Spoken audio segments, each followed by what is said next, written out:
हाँ, ये थर्मोडायनामिक्स वाला पार्ट है एक्चुअली। हाँ, मैं बता रहा हूँ ना क्या करना है उसके लिए। Thermodynamics of galvanic sales.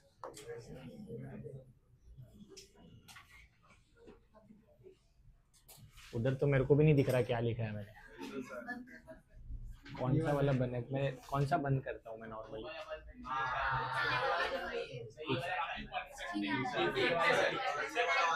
हाँ, ये वाला।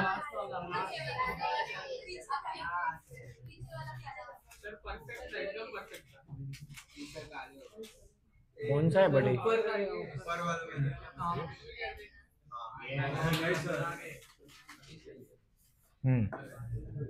ओके, चलो ध्यान दो इधर। देखो, अपने को है ना एक चैप्टर है थर्मोडायनामिक्स, और थर्मोडायनामिक्स में कुछ ऐसा कॉन्सेप्ट है जो यहाँ पे भी अप्लाई होता है। बकेट भर गया? पहले बोलने नहीं हुआ ब्रेक में? मैम खाली बकेट तो है ना, थर्मोडायनामिक्स में एक ऐसा कुछ कॉन्सेप्ट है जो इस चैप्टर से रिलेटेड है। अभी थर्मोडायनामिक्स हमने पढ़ा नहीं है, तो मैं भी एकदम ऐसा डिटेल में कुछ उसमें अभी बताने नहीं वाला। टाइम बीइंग के लिए कुछ बेसिक चीजें बता रहा हूं, उतना याद रखना, ठीक है? देखो, एक्चुअल में है ना, यहाँ पे जो टॉपिक हम लोग पढ़ने वाले हैं, दो टॉपिक है इससे रिलेटेड। तो उसमें जो पहला टॉपिक है ना, उसका नाम है गिब्स एनर्जी ऑफ, बड़ी वाली बकेट नहीं है? ठीक है, मारी रहो आप। यार बकेट भी अपने पास नहीं है, वो पहले बोले होते तो अपन खाली कर देते यार। इसमें अभी फिलहाल इसमें डालो, बाद में थोड़ा टाइम बाद उसको फेंक देंगे, फिर नया निकालेंगे।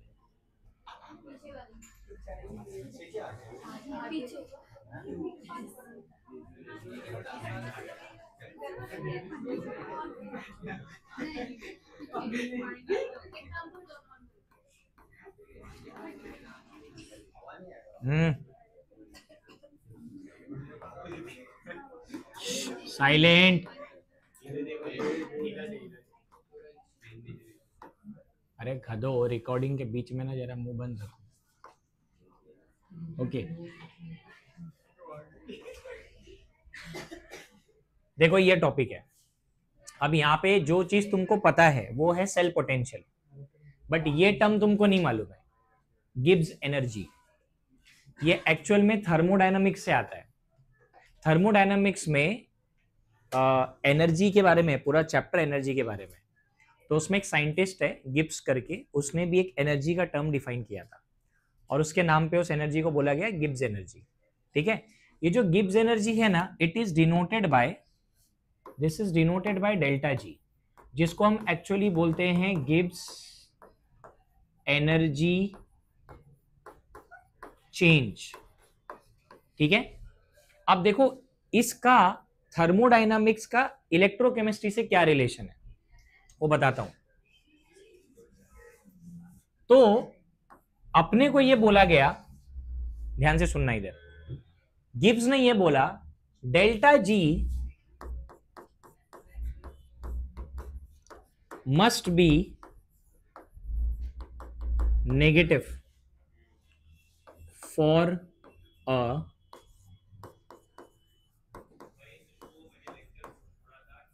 spontaneous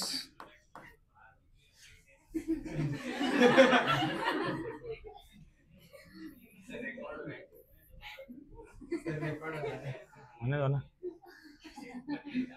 सुनो, ये सुनो इधर, तुम लोग इधर ध्यान दो।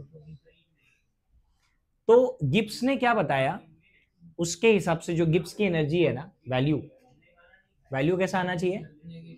For a spontaneous. अब ये देखो स्पॉन्टेनियस वर्ड क्यों आया, क्योंकि अपना गैल्वेनिक सेल, हाँ, तो इसीलिए ना सेल के वैल्यू को गिब्स के थ्रू कनेक्ट किया गया, क्योंकि अपना गैल्वेनिक सेल स्पॉन्टेनियस है। तो अब अपने को ये चीज समझ में आ गई कि भाई डेल्टा जी का वैल्यू क्या होना चाहिए? नेगेटिव, स्पॉन्टेनियस होने के लिए। तो आपके जितने भी गैल्वेनिक सेल है सब स्पॉन्टेनियस है, तो सबका डेल्टा जी का वैल्यू क्या आना चाहिए? नेगेटिव, डेल्टा जी नेगेटिव आना चाहिए, ठीक है, जिसको गिब्स एनर्जी चेंज बोलते हैं। तो ये कॉन्सेप्ट, ये अपना कॉन्सेप्ट है, ठीक है। अब सुनो, दो चीजें लिख रहा हूं मैं नोट में।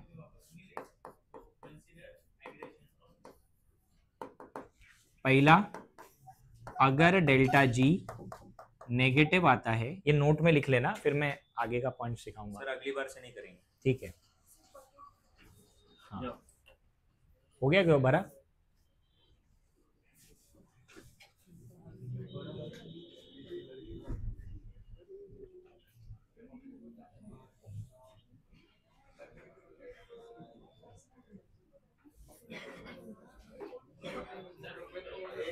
अभी देख रहा है तू, मैं आ रहा हूँ, उधर बाल्टी है मेरे।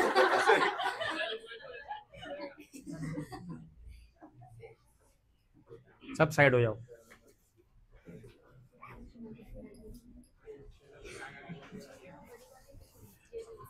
ठीक है, अभी वो थोड़ा थोड़ा टाइम के अगर भरेगा तो मैं बोलता हूँ।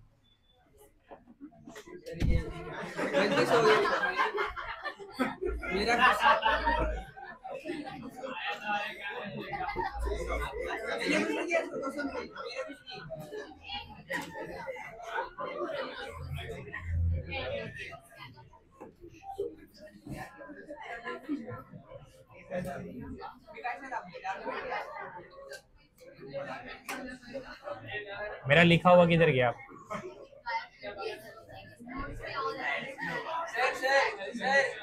सर वो 17 स्लाइड्स पे नहीं थी, वो स्लाइड पे देखो ना।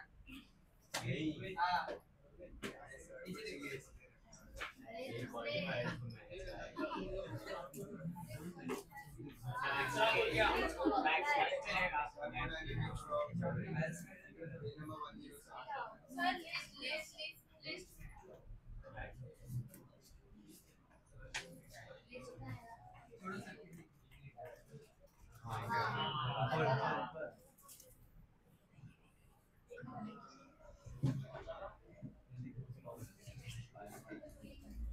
नहीं है।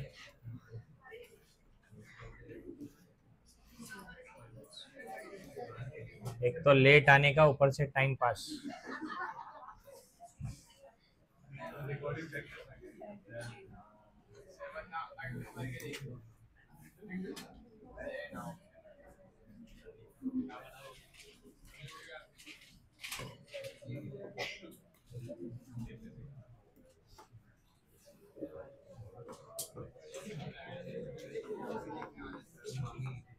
इसका जुर्माना मैं उसको लेक्चर के बाद पे करवाऊंगा।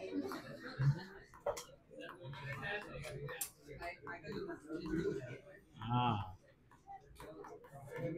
एक तो लेट आया, ऊपर से इधर पे जो लिखा था वो भी गायब कर दिया, डबल पेनल्टी लगी। सर मेरा कुछ नहीं, मैं बस इधर फोन रख रहा था, किसी और का टच हुआ है। You can check the camera, sir. Review.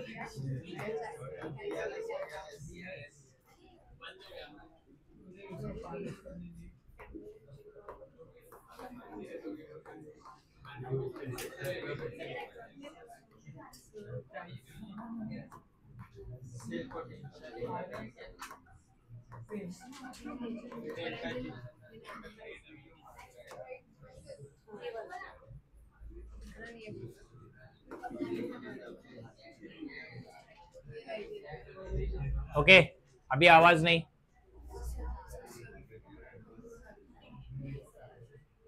तो कल भी चालू था, तो इसमें तो सारा चालू था ना।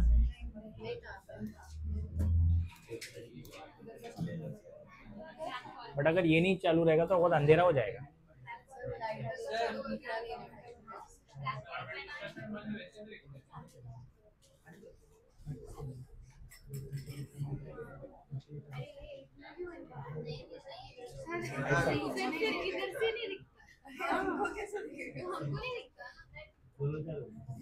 सर ये चालू करो, वो बंद करो, रिफ्लेक्शन होता है। सर आपके नेक्स्ट में नाटक सर थिएटर लग रहा है, सर नींद आ रही है। हाँ ओके, इधर ध्यान दो, मैं क्या बोल रहा था। मैंने बताया कि गिब्स एनर्जी जो है थर्मोडायनामिक्स में वो डेल्टा जी है, ठीक है। अब ये जो डेल्टा जी है, ध्यान से सुनना इधर, इसको हम लोग बोलते हैं गिब्स एनर्जी चेंज थर्मोडायनामिक्स में, ठीक है। और अकॉर्डिंग टू गिब्स जो डेल्टा जी का वैल्यू है, delta ji, it must be negative for a spontaneous process. अब जैसे मैंने तुमको बताया कि हमारा सेल जो है वो स्पॉन्टेनियसली काम करता है, तो अगर किसी भी गैल्वेनिक सेल का डेल्टा जी निकाला जाएगा तो वो नेगेटिव आना चाहिए। तो नेगेटिव आने का मतलब ये चीज प्रूफ हो गई कि हमारा सेल स्पॉन्टेनियस है, ठीक है। तो मैं तुम्हारे को वही नोट लिख के दे रहा था यहाँ पे 2 पॉइंट, वो ये है कि अगर आपका डेल्टा जी नेगेटिव आता है तो आपका जो सेल है उसका प्रोसेस कैसा है, स्पॉन्टेनियस प्रोसेस होगा। और सेकेंड पॉइंट ये है कि अगर आपका डेल्टा जी पॉजिटिव आता है तो इसका मतलब आपका सेल नॉन स्पॉन्टेनियसली काम कर रहा है, ठीक है। और एक्चुअली ना डेल्टा जी जीरो भी होता है, वो भी मैं लिख देता है, थर्मोडायनेमिक्स में ही आता है वो मैं सब थर्मो में पढ़ाऊंगा, अभी उसमें जाओ मत, बस खाली इतना बता रहा हूं कि delta G can be zero. अगर ये जीरो हो रहा है ना, इसका मतलब है process is eight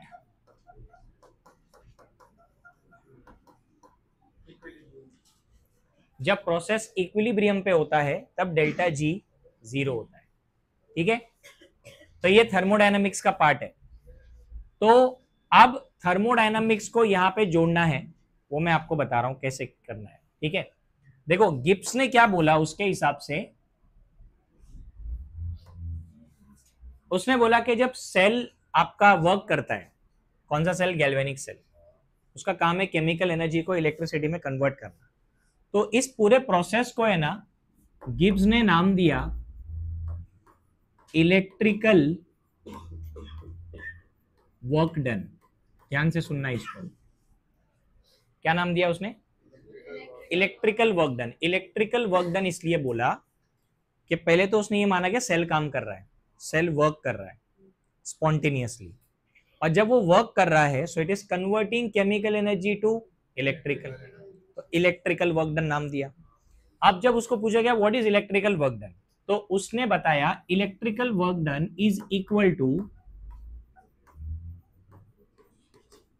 amount of charge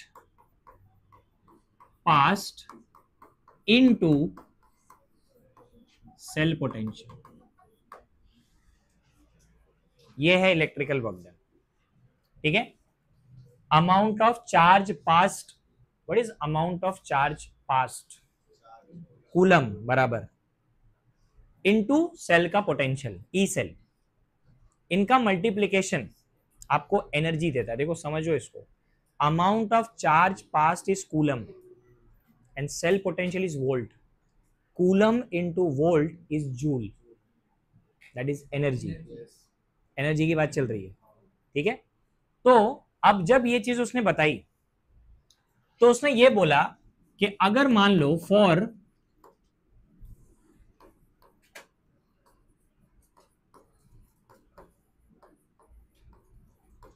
1 mole of electrons, अगर मान लो आपके सेल में 1 मोल इलेक्ट्रॉन पास हो रहा है, तो फिर 1 मोल ऑफ इलेक्ट्रॉन के लिए चार्ज पास्ट कितना होगा, very good, 1 Faraday, which is how much, 96500 coulomb, correct. But क्या हमेशा 1 मोल इलेक्ट्रॉन ही जाता है क्या, कभी 2 भी जाता है, कभी 3 भी जाता है। तो अब उसने क्या बोला कि फॉर n मोल्स,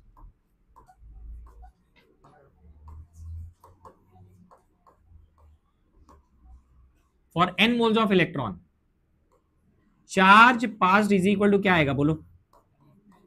हाँ correct, n into F, correct, n into F आ जाएगा। तो अपन जो ये अमाउंट ऑफ चार्ज पास जो लिखेंगे ना, वो n इंटू एफ लिखेंगे। समझ रहा है क्या? अमाउंट ऑफ चार्ज पास कितना लिखेंगे? n into F, because n is the number of moles of electron into Faraday, वो कूलम में आ जाएगा। And what is cell potential? हाँ, and cell potential is E cell. अभी आप बोलोगे सर ई नॉट सेल क्यों नहीं लिखा? तो ई नॉट थोड़ी है वहां पे, इधर स्टैंडर्ड वर्ड लिखा है क्या? सेल पोटेंशियल लिखा है, ई सेल लिखा है। तो सेल पोटेंशियल ई सेल होता है। तो अब क्या करेंगे अपन? इलेक्ट्रिकल वर्क डन के फॉर्मूले में वो वैल्यू डालेंगे। So therefore electrical work done is equal to क्या आएगा? क्या आएगा बोलो? अरे बोलो ना यार, n इंटू एफ इंटू ये आएगा। समझा? इसका यूनिट कूलम है, इसका यूनिट वोल्ट है। Coulomb into volt joule. आप क्या निकाल रहे हो? वर्क।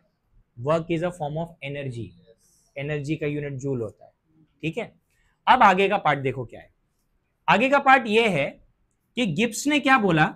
इतना हो गया कि लिख के तो जगह लगेगी, मैं नेक्स्ट स्लाइड में लिखता हूँ उसको। लिखो लिखो जल्दी लिखो।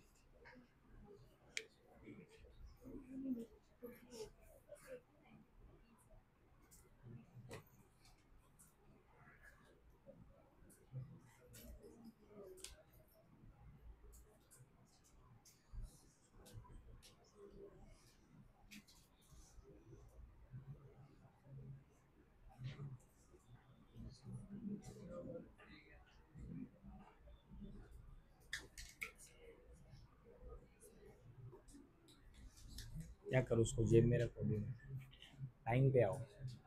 क्यों? क्योंकि तुमको लेट होता है, फिर सारे लेक्चर्स लेट होते जाते हैं, इसलिए टाइम पे स्टार्ट करना रहता है। इस सिलेबस आगे पीछे होता है। हो गया इतना? अब ध्यान दो आगे। देखो अगला पॉइंट ये है कि जब गिब्स ने ये इलेक्ट्रिकल वर्क डन के बारे में बताया, तो अकॉर्डिंग टू गिब्स अपना सेल स्पॉन्टेनियसली काम करता है। तो अभी हमने लिखा कि डेल्टा जी क्या होने चाहिए? नेगेटिव। तो उसने बोला कि भाई electrical work done is equal to minus delta G. मतलब आपका work done is equal to delta G है, एनर्जी है ना, नेगेटिव आनी चाहिए।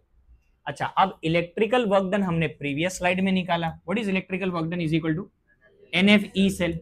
तो बेटा यहाँ एनएफ ई सेल डालो, n F into E cell is equal to क्या? Minus delta G. या फिर आप इसको लिख सकते हो delta G is equal to minus NF into E cell.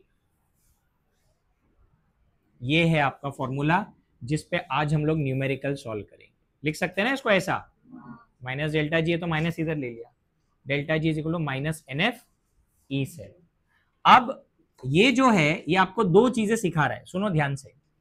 Note में लिखता हूं इसको भी क्योंकि ये याद रखने वाला पॉइंट है। देखो ई सेल जो है ना, वो अगर पॉजिटिव आया, ई सेल अगर पॉजिटिव आया तो ये पूरा वैल्यू नेगेटिव आएगा। क्यों? प्लस इंटू माइनस माइनस, मतलब डेल्टा जी क्या आएगा? नेगेटिव। तो ई सेल अगर पॉजिटिव आया तो डेल्टा जी क्या आएगा? नेगेटिव आएगा। मतलब आपका सेल, समझा? और सेकेंड पॉइंट ये है कि अगर आपका ई सेल नेगेटिव आया, ये अगर माइनस आया तो माइनस माइनस, तो आपका डेल्टा जी क्या आएगा? अब मुझे बताओ, मैंने लास्ट लेक्चर में ही बोला था कि अगर सेल का पोटेंशियल नेगेटिव आया तो नॉन स्पॉन्टेनियस, तो डेल्टा जी भी क्या आ रहा है? Plus, non spontaneous. तो दोनों जगह से प्रूफ हो रहा है, तो इसका मतलब ये नॉन स्पॉन्टेनियस का कंडीशन करेक्ट है। और लास्ट पॉइंट देखो, ई सेल जीरो हो जाएगा अगर डेल्टा जी जीरो है। डेल्टा जी कब जीरो होता है? इक्विलिब्रियम। इक्विलिब्रियम पे आपका ई सेल भी जीरो ही होने वाला है। अबे डेल्टा जी जीरो लाने के लिए ई सेल भी जीरो चाहिए, मतलब सेल का potential drops to zero at equilibrium. तो ये हो गया भाई प्रोसेस एट इक्विलिब्रियम। अब ये तुम्हारे बुक में नहीं है कि भाई ई सेल जीरो भी होता है। ई सेल जीरो होता है, कब होता है? इक्विलिब्रियम पे जीरो होता है। बिकॉज इक्विलिब्रियम पे क्या हो जाता है, अपन ने 11th में पढ़ा था, इक्विलिब्रियम पे rate of forward is equal to rate of backward, बराबर है। जब रेट इक्वल हो गया ना, no current flows, current flow ही नहीं करता, तो फिर इसका मतलब ई सेल जीरो। तो डेल्टा जी भी जीरो होता है और ई सेल भी जीरो। ये क्लियर हो गया क्या? ठीक है, अब ये खत्म नहीं हुआ है, इसका लास्ट पॉइंट अभी बाकी है। देखो ये तो हो गया डेल्टा जी। अगर मैं same formula under standard condition लिखूंगा, अंडर स्टैंडर्ड कंडीशंस, तो फिर थोड़ा सा मॉडिफिकेशन आएगा इधर। स्टैंडर्ड कंडीशन में ना डेल्टा जी नहीं लिखोगे आप, क्या लिखोगे? Delta G naught. और यहां फिर ई सेल नहीं लिखोगे, yes it is NF E not cell. फर्क है ना दोनों में। देखो सेम फॉर्मूला नहीं, बहुत लोग को लग रहा होगा कि सर ये दोनों तो सेम ही है। बिल्कुल नहीं, बिल्कुल भी सेम नहीं है, क्योंकि कल हम पढ़ चुके हैं कि ई सेल निकालने के लिए नस्ट इक्वेशन लगता है, और ई नॉट सेल निकालने के लिए E nought cathode minus E nought anode. तो बेटा ये वाला E not cell E nought cathode minus E nought anode से आता है, बराबर है। बट ये जो ई सेल कहां से आता है? नस्ट इक्वेशन से आता है। दोनों में फर्क है, समझा? तो एग्जाम में क्वेश्चन ध्यान से रीड करना कि आपको स्टैंडर्ड गिब्स एनर्जी पूछा है या सिर्फ गिब्स एनर्जी पूछा है। गिब्स एनर्जी मतलब डेल्टा जी, और ये जो है ना आपका डेल्टा जी नॉट, इसको क्या बोलते हैं? इसको बोलते हैं standard gibbs energy change. Gibbs energy change. यहां तक क्लियर हो गया सबको? ये फॉर्मूले पे आज हम लोग न्यूमेरिकल सॉल्व करने वाले हैं। सीईटी का भी करेंगे और अपने टेक्स्ट बुक का भी करेंगे, काम आएगा ये आपको। और भाई देखो ये कंडीशन ये तुम्हारे बुक में नहीं है, ये याद रखो, ये एमसीक्यू में आता है, ये एमसीक्यू में आता है, ठीक है। डेल्टा जी नेगेटिव लाने के लिए ई सेल का पॉजिटिव आना जरूरी है, क्योंकि डेल्टा जी नेगेटिव मतलब स्पॉन्टेनियस। देखो यही लिखा है, इसको भूलो मत। ये जो पहले बताया ना मैंने, भूलो मत। ये थर्मोडायनामिक्स में और डिटेल में बताऊंगा, बट इतना याद रखो, delta G must be negative for a spontaneous process. Okay, हो गया इतना लिख के? हाँ, अभी कुछ एक्स्ट्रा बता रहा हूँ। एक्स्ट्रा मतलब बुक में है वो, बट बुक में उतना अच्छे से नहीं दिया है। डन? चेंज करूं? अब देखो ध्यान दो, ये एक ऐसा पॉइंट है जो अगेन थर्मोडायनामिक्स में ही आता है, क्योंकि पूरा थर्मोडायनामिक्स चल रहा है। तो थर्मोडायनामिक्स में है ना, हमारे पास है ना दो टाइप की प्रॉपर्टीज होती है, उसको बोलते हैं प्रॉपर्टीज ऑफ द सिस्टम। क्या बोलते हैं उसको? अच्छा, what is system here? System का मतलब क्या होता है? थर्मोडायनामिक्स में टर्म आता है सिस्टम। सिस्टम का मतलब होता है any portion of the universe which is under investigation या अंडर स्टडी। जैसे मान लो ये पेन है, इसको अगर मैं स्टडी कर रहा हूं तो थर्मोडायनामिक के हिसाब से ये मेरे लिए सिस्टम हो गया। बॉटल में अगर पानी है, उसको मैं स्टडी कर रहा हूं, तो थर्मोडायनामिक के हिसाब से वो पानी क्या हो गया? System. Any portion of the universe which is under study. तो सिस्टम मतलब कोई भी सिस्टम है, सॉलिड लिक्विड गैस कुछ भी होगा, तो उनकी ना दो टाइप की प्रॉपर्टी होती है। पहली प्रॉपर्टी को बोलते हैं एक्सटेंसिव प्रॉपर्टी, और दूसरे वाले को बोलते हैं इंटेंसिव प्रॉपर्टी। अब ये एक्सटेंसिव और इंटेंसिव प्रॉपर्टी का पहले डेफिनेशन बताता हूं। देखो एक्सटेंसिव प्रॉपर्टी क्या है? Properties of the system whose magnitude, magnitude मतलब value, whose magnitude depends upon amount of matter present in the system. ऐसी प्रॉपर्टी जिनका मैग्नीट्यूड किस पे डिपेंड करता है, अमाउंट ऑफ मैटर पे। मतलब अमाउंट ऑफ मैटर चेंज होगा तो प्रॉपर्टी का वैल्यू चेंज हो जाएगा। इसका एग्जांपल, बहुत सारे एग्जांपल है बट मैं उतने सारे नहीं दे रहा, थर्मोडायनेमिक्स में सिखा दूंगा। अभी खाली थोड़ा सा बेसिक है, इसके लिए मैं ज्यादा डिटेल में नहीं बता रहा।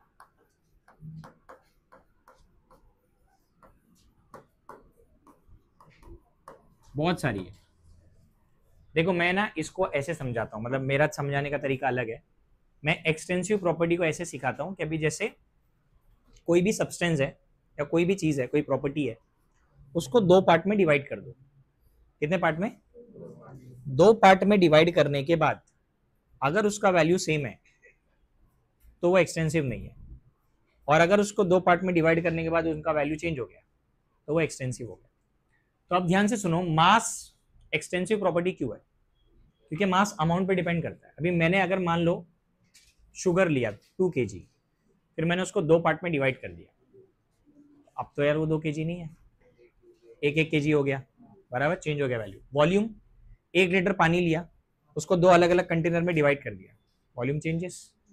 लेंथ, एक वायर है मेरे पास 1 मीटर का, उसको मैंने कहीं से भी बीच में से तोड़ दिया, लेंथ चेंजेस। ये इनको एक्सटेंसिव बोलते हैं, ठीक है। डेल्टा जी नॉट भी एक्सटेंसिव है, क्योंकि एनर्जी है ना, एनर्जी अमाउंट ऑफ मैटर पे डिपेंड करती है। अगर आपने कभी देखा होगा कहीं पे, बहुत जगह पे ना एनर्जी का जो यूनिट होता है ना, वो ऐसा लिख के आता है जूल पर मोल, किलो जूल पर मोल। ये पर मोल मतलब 1 मोल का, अगर वहां 2 मोल होता तो डबल हो जाता। इसका मतलब ये है कि एनर्जी जितनी भी होती है ना हमारे पास, बहुत सारी एनर्जीज होती है, थर्मोडायनामिक्स में पढ़ाऊंगा मैं, ये अभी तो मैंने एक ही लिख दिया क्योंकि वो आया इसलिए। ये सारी एनर्जीज एक्सटेंसिव प्रॉपर्टी है। इसका एग्जांपल देखो, अभी मैं तुमको डेल्टा जी समझा रहा हूं खाली क्योंकि अभी आया है, इसलिए ध्यान से सुनना। अभी मैंने ना मान लो एक रिएक्शन लिखा, Zn2 plus 2 electron gives Zn। हाँ, इसका डेल्टा जी नॉट का कोई वैल्यू था, ये एक्स वैल्यू कुछ तो था। पर मोल क्यों लिखा है? बिकॉज यहां पे 1 मोल है। लेकिन अगर मैंने इसी रिएक्शन को 2 से मल्टीप्लाई कर दिया, तो अब मेरा क्वेश्चन है कि ये वैल्यू सेम रहेगा या नहीं? 2 टाइम्स हो जाएगा, 2 टाइम्स ऑफ एक्स किलो। इसका मतलब है कि अमाउंट पे डिपेंड कर रहा है, क्योंकि आपने अमाउंट डबल कर दिया तो आपका वैल्यू भी डबल। अगर आपने अमाउंट हाफ कर दिया होता, वैल्यू भी हाफ हो जाता। तो ऐसी प्रॉपर्टीज को एक्सटेंसिव बोलते हैं, जो अमाउंट पे डिपेंड करती है, ठीक है। इंटेंसिव प्रॉपर्टी बताता हूं, इसका डेफिनेशन है properties of the system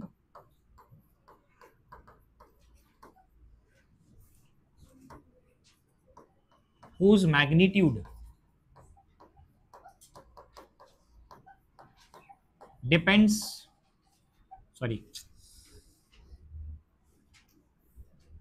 does not depends upon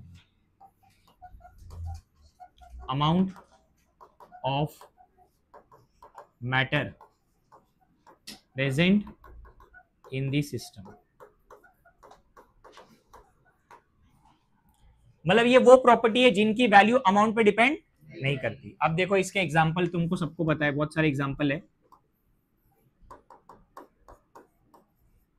पहला तो है टेम्परेचर। टेम्परेचर अमाउंट पे डिपेंड नहीं करता है। उसके बाद पढ़ा क्या तुमने ये?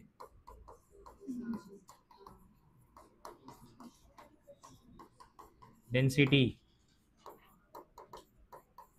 Viscosity, melting point, boiling point, E not cell,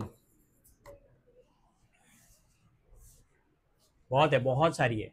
मैं तुमको अगर जब थर्मोडायनेमिक्स आएगा ना, मैं तुमको यहाँ 15 प्रॉपर्टी लिख दूंगा, बट अभी फिलहाल मैंने वो बताया है जो तुम्हारे को पता है। जैसे विस्कोसिटी हर लिक्विड की फिक्स है। अब आप वो लिक्विड 1 लीटर ले लो या 10 लीटर ले लो, विस्कोसिटी सेम, उसका सरफेस टेंशन भी सेम है, उसका डेंसिटी भी सेम है। अभी पानी का डेंसिटी 1 लीटर और 10 लीटर पानी में डेंसिटी में फर्क होगा? नहीं फर्क होता, मतलब ये अमाउंट पे depend. 1 litre is different amount, 10 litre is different amount. तो बढ़ा दिया मैंने, लेकिन डेंसिटी बढ़ी क्या? नहीं बढ़ी। Melting point, boiling point fix है बेटा। अब मेरे को पता है कि वाटर का बॉइलिंग पॉइंट 100 डिग्री है। अब आप घर में 1 लीटर पानी बॉइल करो या 10 लीटर पानी बॉइल करो, the boiling point is same. मतलब boiling point does not depend on amount of matter. This type of property is called intensive. इसमें मैंने लास्ट में किसको लिखा है? ई नॉट सेल इंटेंसिव है। क्यों इंटेंसिव है बताता हूं, ध्यान से सुनो।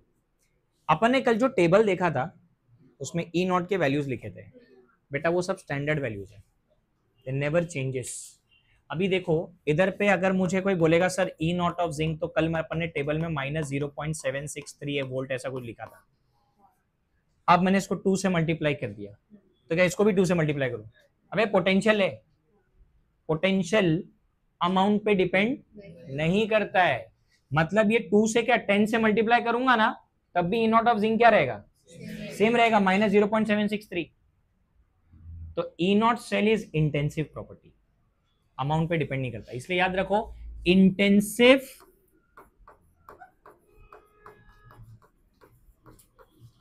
इंडिपेंडेंट। अरे इंडिपेंडेंट मतलब does not depend, intensive independent. तो ऐसा कनेक्शन रहेगा कि इंटेंसिव मतलब वो प्रॉपर्टी जो अमाउंट पे डिपेंड नहीं करती, और एक्सटेंसिव वो जो अमाउंट पे डिपेंड करती है।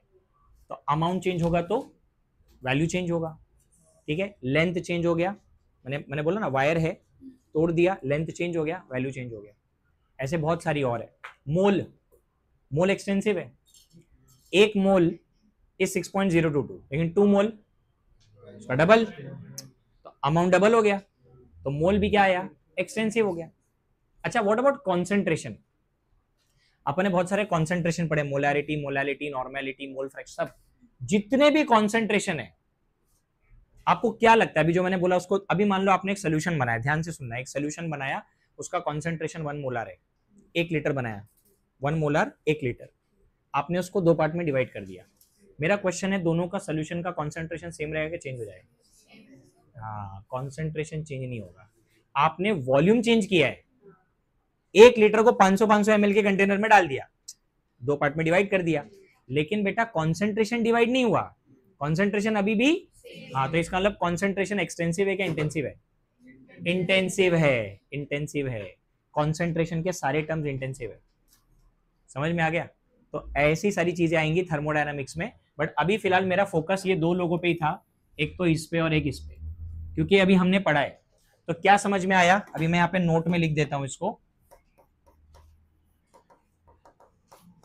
Delta G not is an extensive property. Energy कभी भी इंटेंसिव नहीं होगी, and E not cell is an intensive property. E not cell क्या है? इंटेंसिव। तो इतना सब नहीं दिया हुआ है बुक में, बट हाँ जो दिया है वो मार्क कर सकते हो। देखो यहां पे पेज नंबर 107 पे पैराग्राफ दिख रहा है, ये वाला देखो, पहले लाइन में लिखा है, delta G not is an extensive property since it's value depends on the amount of substance. ठीक है, वो मार्क कर लो, और फिर नीचे आ जाओ, नीचे नीचे वहां लिखा है E not cell remains the same by multiplying the redox reaction by 2। किया ना मैंने यहाँ पे, तो वैल्यू पे चेंजेस नहीं आएगा इसका। तो उन्होंने बोला है आगे, so E not cell is independent of amount of substance and it is the intensive property. ये सीईटी में आया है, इसलिए पढ़ाया मैंने तुमको। अब सीईटी का क्वेश्चन जब आएगा तो उसका आंसर पता चल जाएगा। क्लियर हो गया? इतना समझा क्या? हमारे लिए ना ये फॉर्मूला बहुत इंपॉर्टेंट है, आज इस पे न्यूमेरिकल सॉल्व होने वाला है, सीईटी वाला भी और बोर्ड्स का भी, दोनों। ठीक है, हो गया लिख के? जल्दी जल्दी लिखो।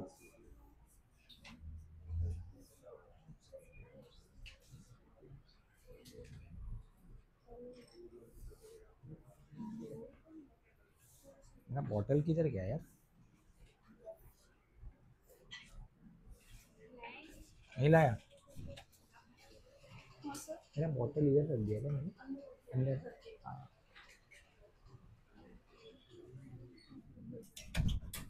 हो गया? चेंज करूं? ओके, लास्ट फॉर्मूला इस चैप्टर का, इसके बाद कोई फॉर्मूला नहीं है, इसके बाद पूरा थियरी बचा है। ठीक है, लास्ट फॉर्मूला, और वो फॉर्मूला है इक्विलिब्रियम कांस्टेंट का। तो यहाँ पे थर्मोडायनामिक का सेकंड पार्ट है। थर्मोडायनामिक का सेकंड पार्ट है, क्या है टॉपिक का नाम? Standard cell potential. What is standard cell potential? हाँ, E not cell and equilibrium constant लिखा है ना।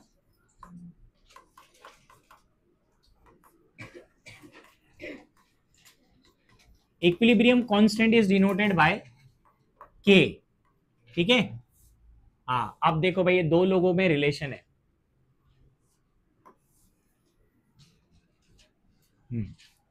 पहले तो मैं तुम्हारे को ये बताता हूं, the relation between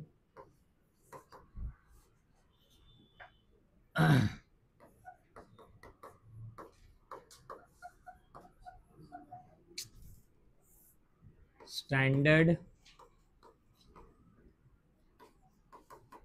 Gibbs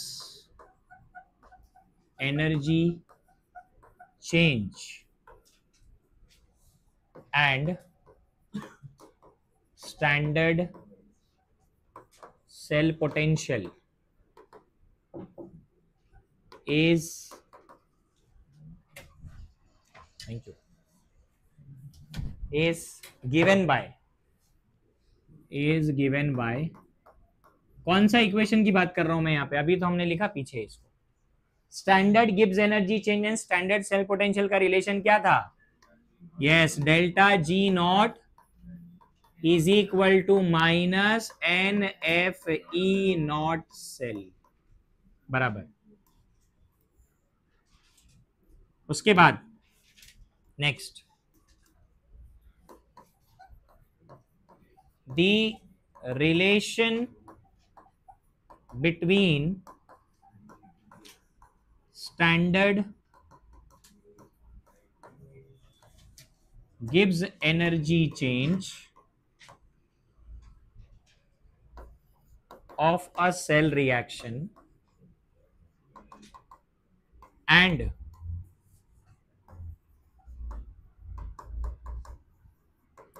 equilibrium constant is given by. अब देखो, ये जो मैं लिख रहा हूं ना, ये थर्मोडायनामिक चैप्टर से आया है। अब मैं कुछ नहीं कर सकता, मेरे को खाली इक्वेशन लिखना पड़ेगा। थर्मोडायनामिक्स में जब ये आएगा तो पढ़ाऊंगा। ये जो बोल रहे हैं ना लोग, किसका रिलेशन बोल रहे हैं लोग?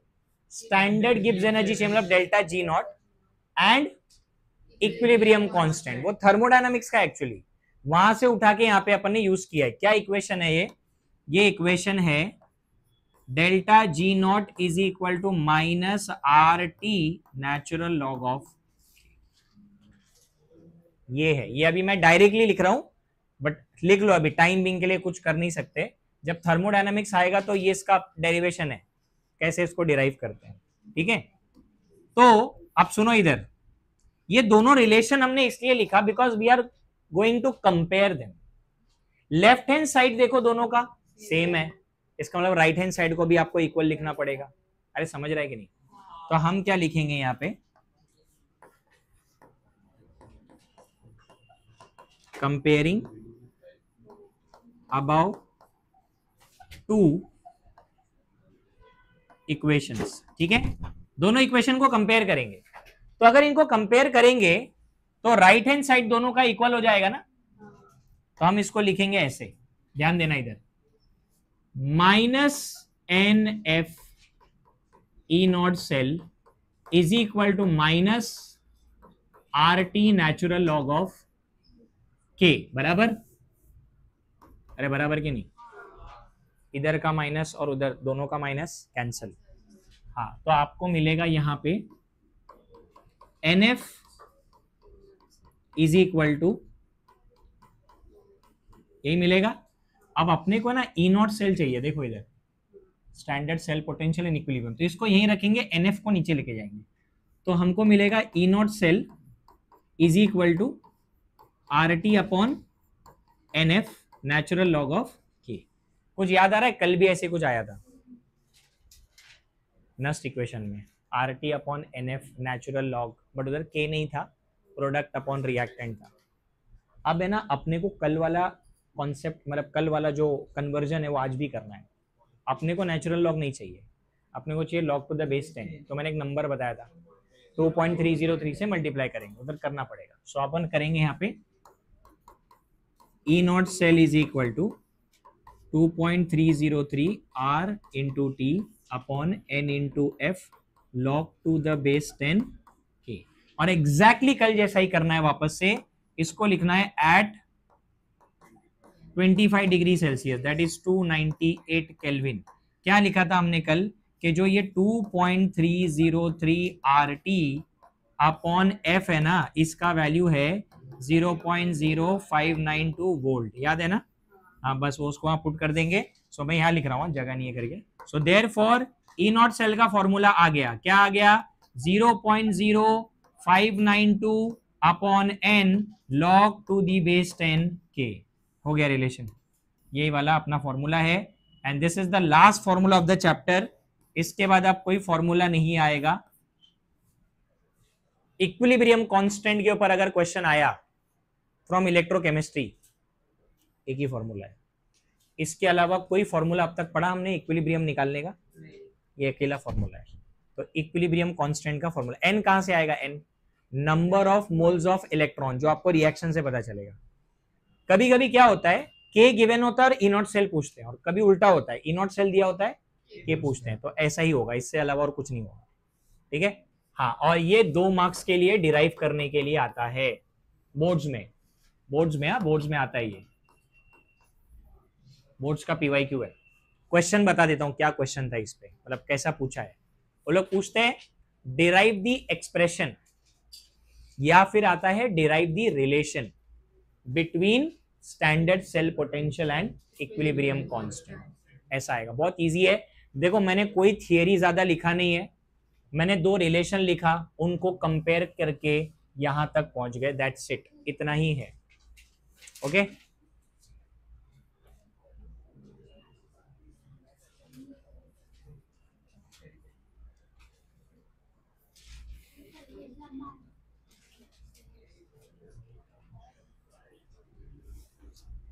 हो गया लिख के? कौन से? नहीं, कल के टेस्ट में नहीं बताया। अच्छा हाँ, कल संडे है ना, कल थियरी है। मैं देखो, थियरी में भी मैंने ना फैराडेज लॉ तक आएगा, फैराडे लॉ, उसके आगे का मत पढ़ना, फैराडे लॉ तक पढ़ना थियरी के टेस्ट के लिए।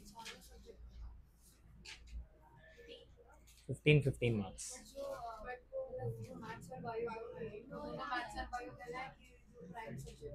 दोनों देना है।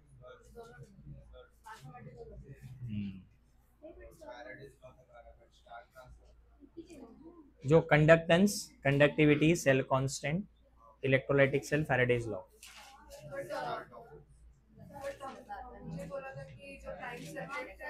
हाँ क्या पक्का? मुझे नहीं पता, इसलिए मैं पूछूंगा। सर ने बोला ऐसा नहीं, मुझे नहीं आइडिया, मुझे लगा कि सबको देना है। ठीक है, हो गया क्या लिख के? 15 तीनों सब्जेक्ट का 15 मार्क्स, और उसमें MCQ नहीं आएगा, सिर्फ थियरी क्वेश्चन रहेगा। MCQ का हम अलग से टेस्ट ले रहे हैं ना, MCQ उसमें क्यों डालेंगे फिर वापस? ओके, क्या हाँ तो 45 हो गया ना, फोर्थ वाला। तो मैं श्योर नहीं हूँ, मेरे को पूछना पड़ेगा। नहीं, हाँ न्यूमेरिकल आएगा, एमसीक्यूज नहीं आएगा। न्यूमेरिकल होगा ना, थियरी वाला न्यूमेरिकल। हाँ क्या क्या ऑप्शंस रहेगा ना, ऑप्शन पे तो तुम जी रहे हो, तुम्हारी जिंदगी जो है वो ऑप्शंस के ऊपर डिपेंडेंट है। हाँ सुनो इधर, अभी देखो, ओए आवाज नहीं, यहां से भी एक क्वेश्चन आया है एंट्रेंस में इस इक्वेशन से, मतलब न्यूमेरिकल पार्ट नहीं है, कॉन्सेप्चुअल पार्ट है, कॉन्सेप्चुअल, सुन लो जरा ध्यान से, कॉन्सेप्चुअल पार्ट है। के और ई नॉट सेल का कुछ रिलेशन है, वो बता रहा हूं मैं तुमको। अब ये एंट्रेंस के लिए, सिर्फ एंट्रेंस के लिए, बोर्ड्स में नहीं आएगा, ओनली फॉर एंट्रेंस। देखो अब इसको अपन, इसलिए एंट्रेंस वाला है तो इसको नोट में ही लिख लेते हैं।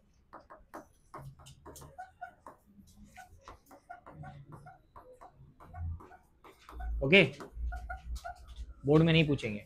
अब सुनो इधर, आवाज नहीं चाहिए। देखो के क्या है, इक्विलिब्रियम कांस्टेंट है, बराबर। इक्विलिब्रियम कांस्टेंट का जो वैल्यू है ना, के का वैल्यू, या तो ये ग्रेटर देन 1 होता है या तो लेस देन 1 होता है,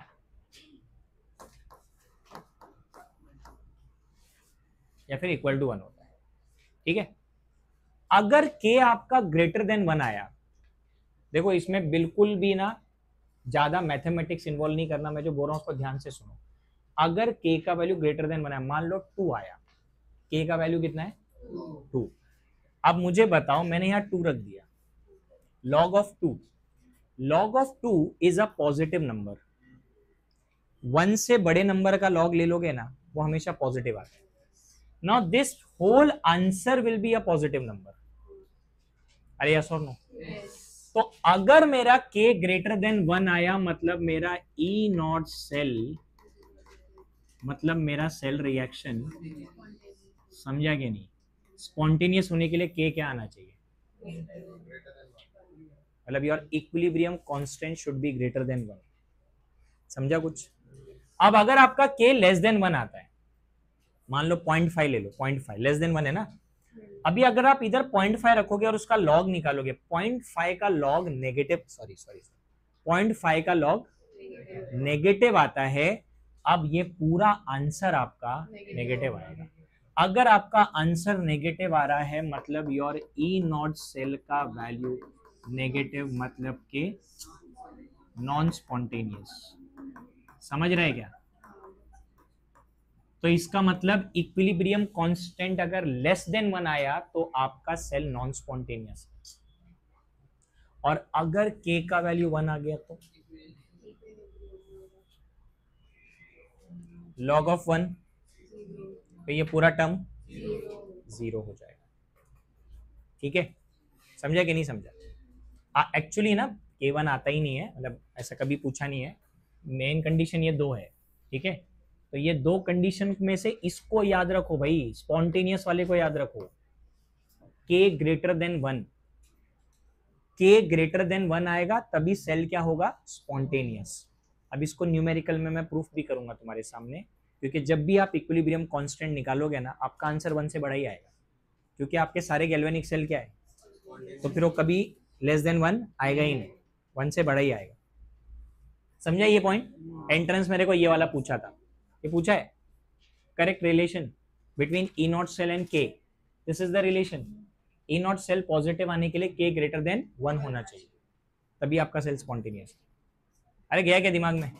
हाँ चलो अभी न्यूमेरिकल सॉल्व करेंगे, एक्सप्लेनेशन हो गया पूरा।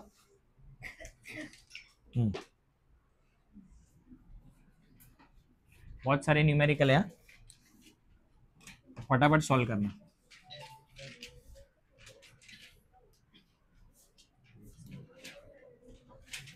पहले अपन बोर्ड्स के कर लेते हैं, फिर उसके बाद अपन एमसीक्यू करेंगे। नहीं नहीं,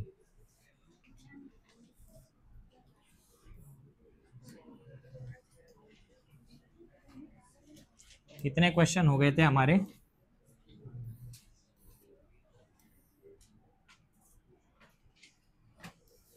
हाँ ये देखो, यहां से स्टार्ट करना है। अब है ना थोड़ा सा दिमाग लगा के सॉल्व करना है, क्योंकि क्वेश्चन बहुत इजी होता है ये।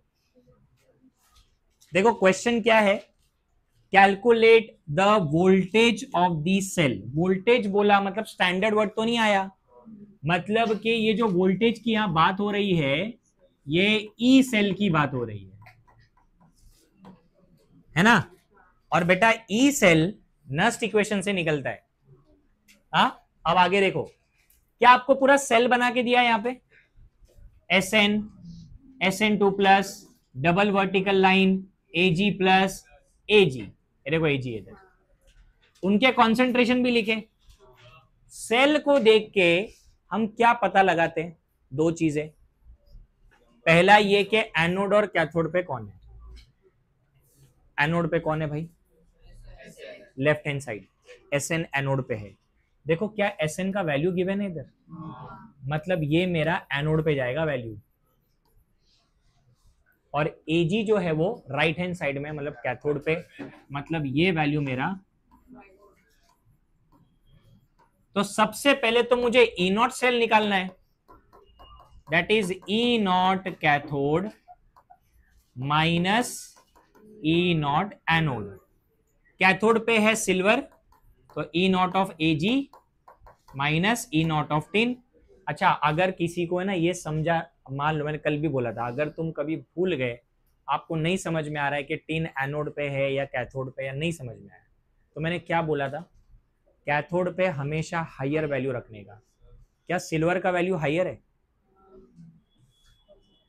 पॉजिटिव वैल्यू, और इसका हायर पोटेंशियल माइनस लोअर, बोला था ना कल, ये बोला था कल, हायर पोटेंशियल माइनस लोअर। अगर आपको नहीं समझ में आ रहा कि एनोड कौन है कैथोड कौन है, सिंपली देखो किसका वैल्यू हायर है, higher value minus lower, because E not cell positive आना चाहिए स्पॉन्टेनियस के लिए। तो अब AG का वैल्यू कितना है, 0.800 माइनस, ये भी माइनस है, प्लस हो जाएगा।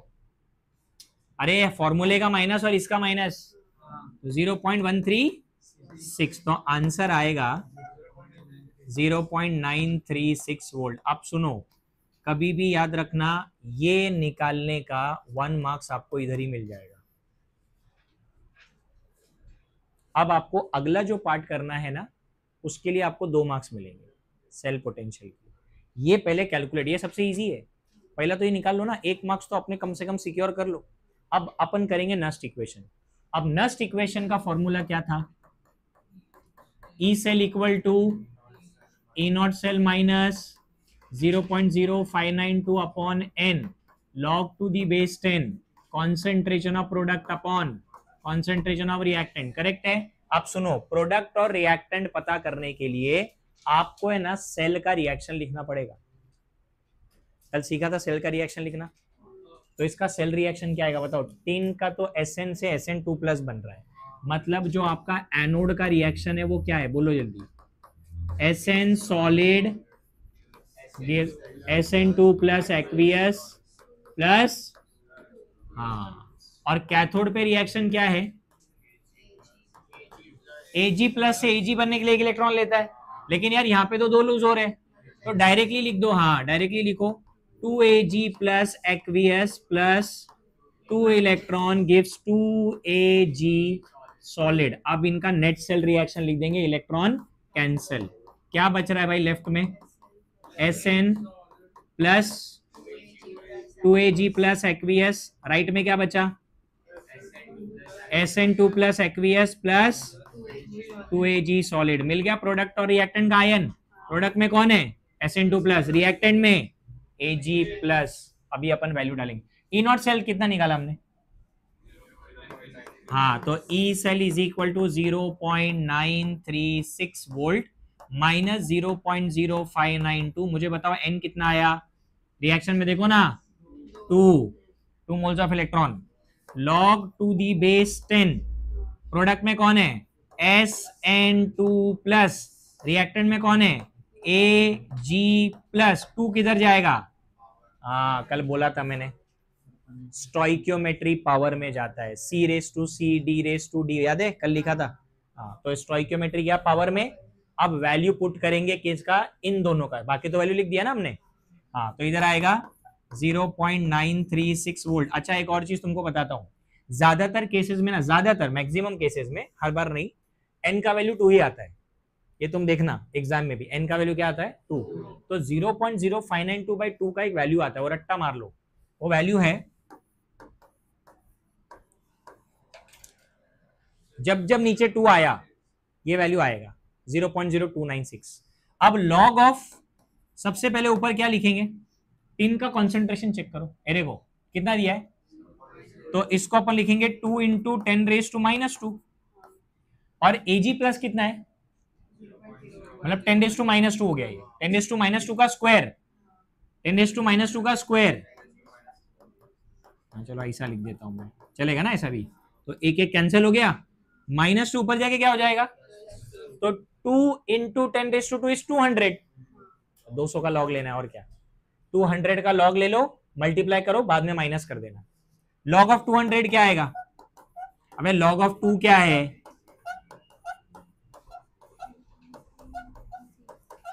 मैंने तुमको लास्ट टाइम भी बोला था 2 का लॉग रट्टा मारो, 2 का लॉग, log 2 बहुत इंपॉर्टेंट होता है। ये देखो इधर सुन लो, अब जिनको नहीं याद है ना ध्यान से सुनो, इधर log ऑफ 2 जो है ना 0.3010 होता है, रट्टा मार लो इसको। मैं 2 क्यों बोल रहा हूं आपको, इधर कितना डिजिट है 3, -1 करेंगे तो 2 पॉइंट से स्टार्ट होगा, 2 पॉइंट। भाई तो लॉग तो तुम 2 का तो देख नहीं सकते, बिकॉज 2 का लॉग होता ही नहीं है, 20 का लॉग होता है, 20 का लॉग देखो 0.3010 है, तो इसका लॉग एक्चुअल में आएगा 2.3010। समझा कि नहीं, इसका लॉग कितना आएगा, 3 डिजिट है ना भाई, 3 में से -1 करेंगे तो ये 2 पॉइंट से स्टार्ट होगा, और 20 का लॉग देखना, 20 का जीरो क्या होगा 3010, ये लॉग है, लॉग लिखो, मल्टीप्लाई करो, बाद में सब्ट्रैक्शन कर देना, ठीक है। इससे लॉग को मल्टीप्लाई करके सब्ट्रैक्शन करके आंसर बताओ।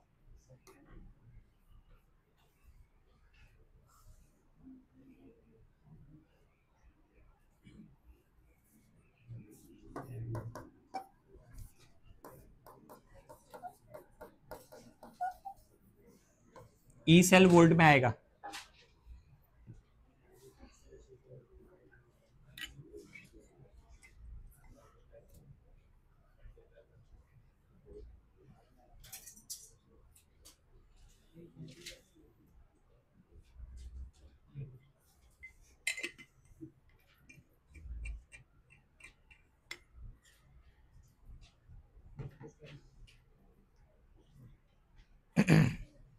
पहले सब्ट्रैक्शन मत करना, ऐसे करती है पब्लिक, 0.936 में से पहले इसको माइनस करेंगे फिर मल्टीप्लाई करेंगे, कौन से स्कूल में सीखे पता नहीं वो।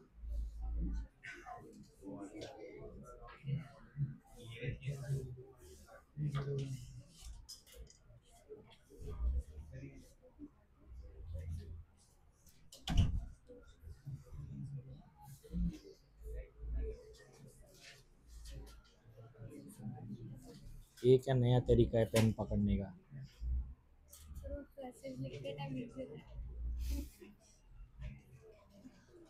देखो आया कि नहीं आंसर, चेहरा मत देखो मेरा, सॉल्व करो।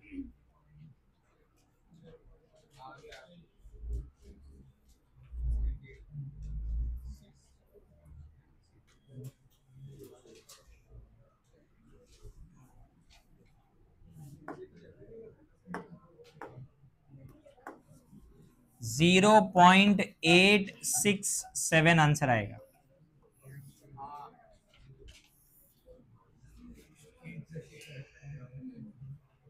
ठीक है। ये वाला जो इसका 2 मार्क्स है, ये पूरा सेल रिएक्शन वगैरह सब लिखने का, इसमें सबका मार्क्स मिलेगा, इसका भी मार्क्स मिलेगा, और ये सॉल्व करने का इसका 1 मार्क्स। तो टोटल मिला के आपका न्यूमेरिकल आ गया 3 मार्क्स का न्यूमेरिकल है भाई। 3 मार्क्स का न्यूमेरिकल कोई छोड़ के आएगा इतना इजी,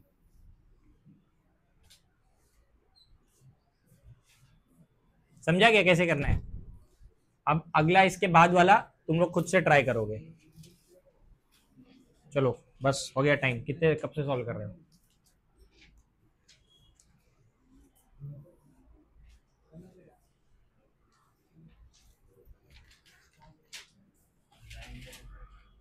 देखो अभी ये नेक्स्ट वाला, ये बहुत इजी है। अब यहां पे है ना, क्या कैलकुलेट करने बोला है? स्टैंडर्ड, उन्होंने बोला है standard potential of the electrode. कौन सा इलेक्ट्रोड है ये? देखो वर्ड को समझो, इलेक्ट्रोड लिखा है, सेल नहीं लिखा है। सिंगल इलेक्ट्रोड है, सिंगल। कल मैंने एप्लीकेशन में सिखाया था लास्ट में, लेक्चर खत्म होने से पहले, कि अपन सिंगल इलेक्ट्रोड का भी पोटेंशियल निकाल सकते हैं बाय यूजिंग नस्ट इक्वेशन। तो ये जिंक का इलेक्ट्रोड है, उसका स्टैंडर्ड पोटेंशियल गिवन है। मतलब ये वैल्यू कौन सा है मालूम है? E not of zinc. और मुझे बोला है कैलकुलेट इट्स पोटेंशियल, मतलब मुझे निकालना है ई ऑफ जिंक। पहले तो भाई रिएक्शन लिखो। क्या बोला था? सिंगल इलेक्ट्रोड होगा। ओए दर्शील, अबे गधे ध्यान दे इधर। सिंगल इलेक्ट्रोड होगा तो कैसे लिखेंगे? Zn2 plus 2 electron gives what? हाँ, और इसका कॉन्सेंट्रेशन गिवन है, देखो है ना। नस्ट इक्वेशन अप्लाई कर सकते हैं इस पे। तो it is E of zinc is equal to E not of zinc minus 0.0592 upon, सुनो ध्यान से, कितना आएगा इधर पे? 2 आएगा। ये देखो इधर, वह 2 आएगा। log to the base 10, solid है ना 1, और ये देखो इधर आयन है रिएक्टेंट में। Zn2, what is E not of zinc? कितना दिया है? माइनस 0.76 वोल्ट, माइनस 0.0 कितना हो जाएगा ये? 296। वापस से log to the base 10 1 upon कितना दिया है? 2 इंटू 10 रेस टू, अब सुनो इधर भाई, 10 रेस टू माइनस 2 ऊपर ले लो, 100 बाई 2 50, इधर 50 आएगा। log ऑफ 50 लेना है तुम्हारे को। So E of zinc is equal to minus 0.76 volt minus 0.0296 into log of 50।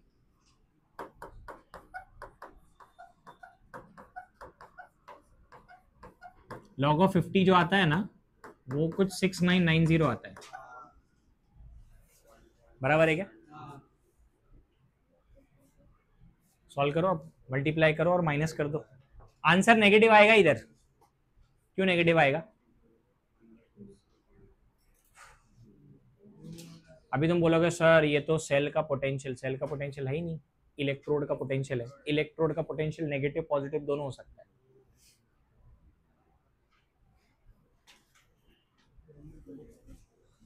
पहले मल्टीप्लाई करो 1.6990 इंटू 0.0296 एंड देन उसके बाद माइनस माइनस प्लस, प्लस होएगा लेकिन साइन माइनस का ही आएगा।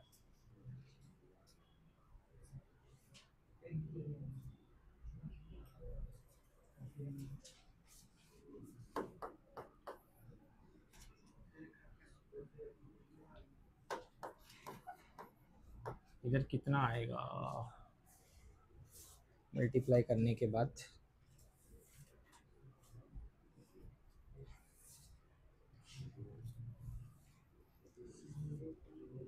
कल मदर्स डे क्या रे? कल ही है? कल ही है क्या? कैसे बच्चे लोग हैं।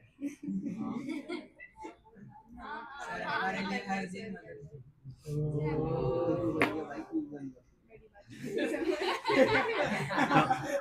फिर ऐसे तो हर दिन वैलेंटाइंस डे भी हो जाएगा, है ना।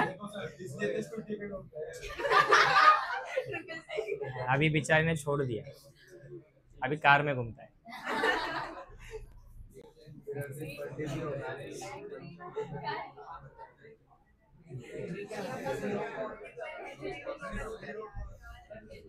कितना आ रहा है? 0.00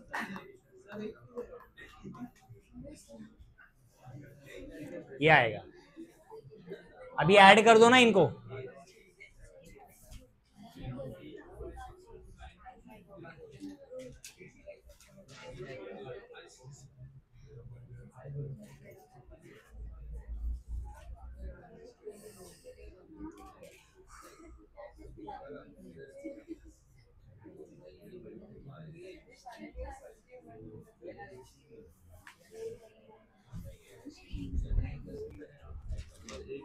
सॉल्व कर रहे समर्थ, क्या टाइम पास कर रहा है, अपना खुद का आंसर निकालना।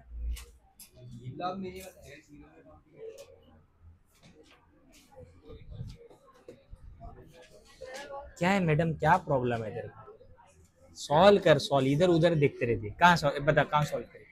ये मल्टीप्लिकेशन किधर किया बता?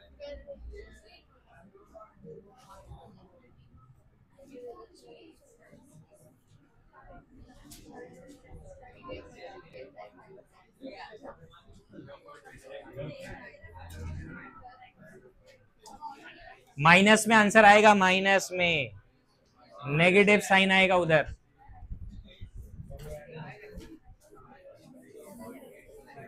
माइनस 0.8, ठीक है बस हो गया, इतना लिख दो।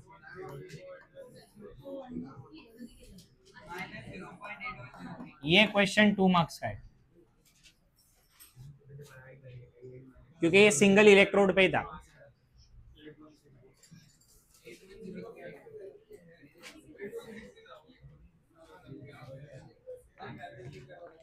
हो गया?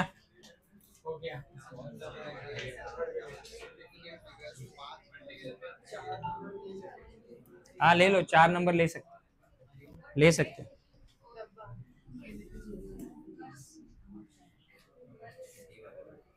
हाँ इधर ध्यान दो अब।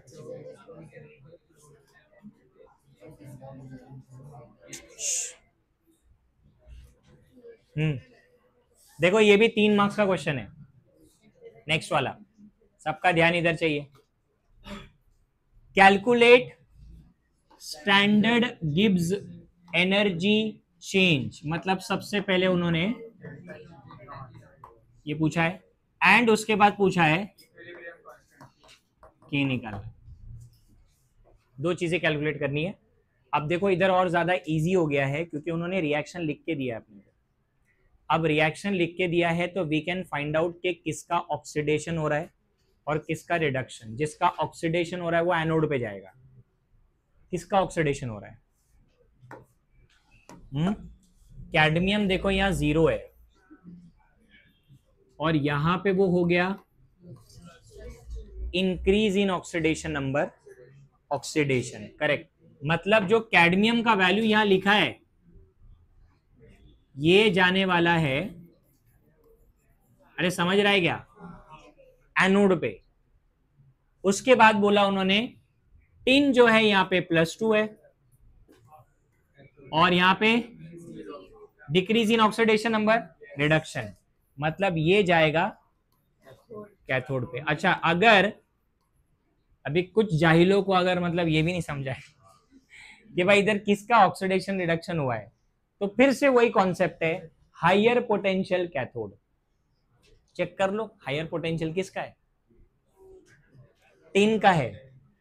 ये -0.4 है, ये -0.1 है, this is a bigger number. Higher potential cathode, anode, बराबर था।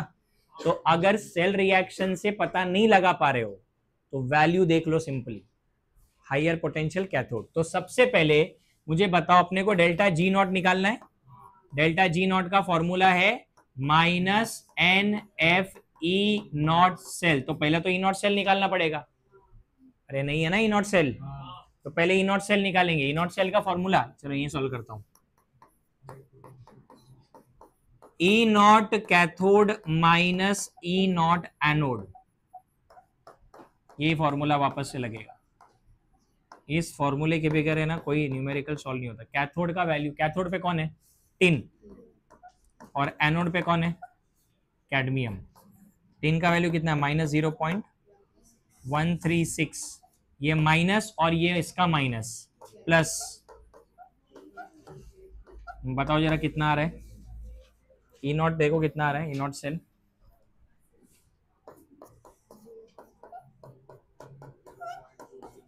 बराबर है, करेक्ट है, 267 आएगा। इसमें से इसको सब्ट्रैक्ट करना है, जिनको नहीं आता, ये प्लस है माइनस, माइनस होएगा, सब्ट्रैक्शन करना है गधो, ठीक है। और आंसर में ना प्लस का साइन आएगा क्योंकि बड़ा नंबर पॉजिटिव है। 0.267 आ गया, तो अपना पहला वाला न्यूमेरिकल मतलब पहला पॉइंट सॉल्व हो गया। अब इससे हम लोग ये निकाल पाएंगे डेल्टा जी नॉट, तो डेल्टा जी नॉट वहां पे भी सॉल्व करते हैं अपन।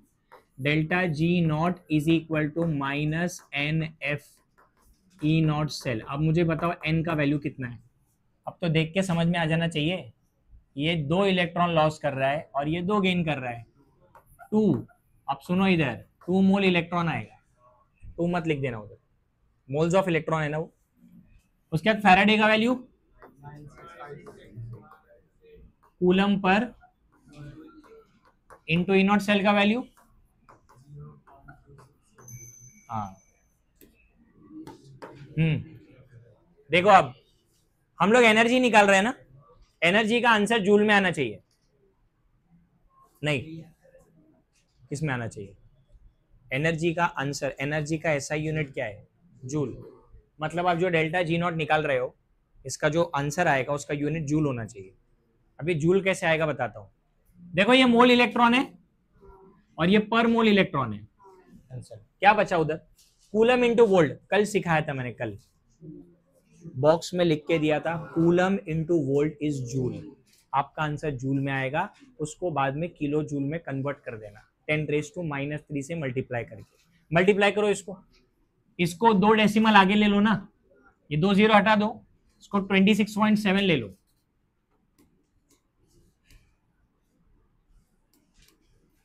सो आंसर प्लस आएगा क्या माइनस में आएगा? और माइनस में ही आना चाहिए। क्यों माइनस में आना चाहिए? अबे ई नॉट सेल आपका पॉजिटिव आया है, मतलब क्या हुआ इसका? सेल स्पॉन्टेनियस है। और आज पहले टॉपिक में सीखा कि गिब्स बोलता है कि अगर सेल स्पॉन्टेनियस है तो डेल्टा जी नेगेटिव आना चाहिए। भाई खाली ऐसा हवा में बातें नहीं चलती है, अपन जब पढ़ते हैं ना तो वो यहाँ प्रूफ होता है। अगर सेल आपका स्पॉन्टेनियसली काम कर रहा है then delta G must be negative, आएगा नेगेटिव आंसर। करो उसको मल्टीप्लाई, जूल में आंसर आएगा, जूल में आंसर आएगा। पहले जूल का आंसर चाहिए मुझे। 965 इंटू 2 9 9 18 19 119 1940 इंटू 20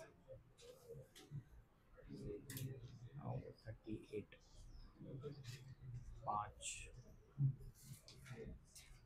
50,000 50,000 51,000 ऐसा कुछ आएगा। क्या बोल रहा है भाई? 48 नहीं आएगा, 26.7 है वो, या 19 इंटू 90 मैंने कम आ रहा है। हाँ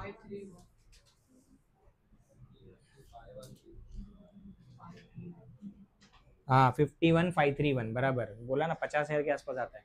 51,531 51,531 आंसर किस में आ रहा है? जूल में। अब है ना ये कंपलसरी है एग्जाम में कि जूल को किलो जूल में कन्वर्ट करना है। क्या करेंगे? 10⁻³ से मल्टीप्लाई करेंगे।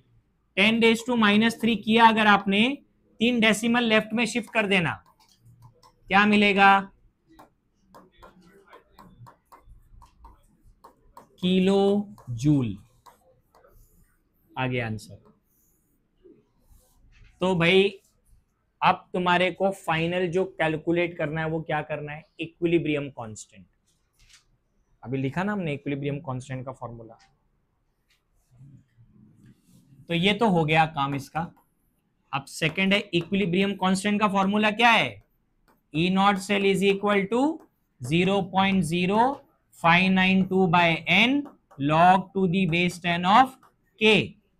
हाँ अब जो मेथड सिखा रहा हूं उस पर ध्यान दो।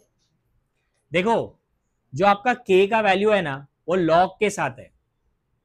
अब वो log को छेड़ नहीं सकते तुम, उसको बाद में देख लेंगे क्या करने का है। तो क्या करने का, log k को है ना रहने दो इधर ही, बाकी सारे टर्म्स को इक्वल टू के साइड लेके आ जाओ, उसको सॉल्व करो पहले। तो log k को हम कुछ नहीं करेंगे, log k रहने दो इधर,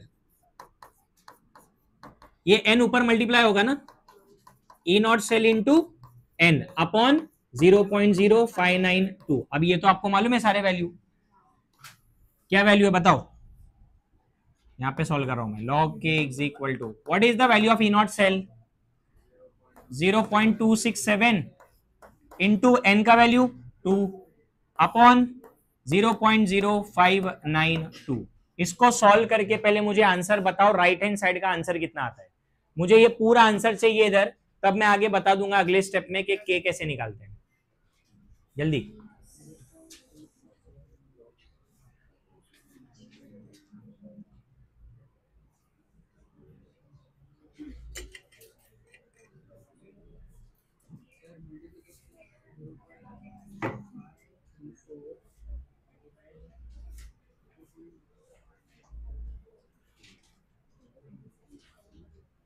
देखो, ये तो 2 से कैंसिल होता है, 0.0296 याद है ना।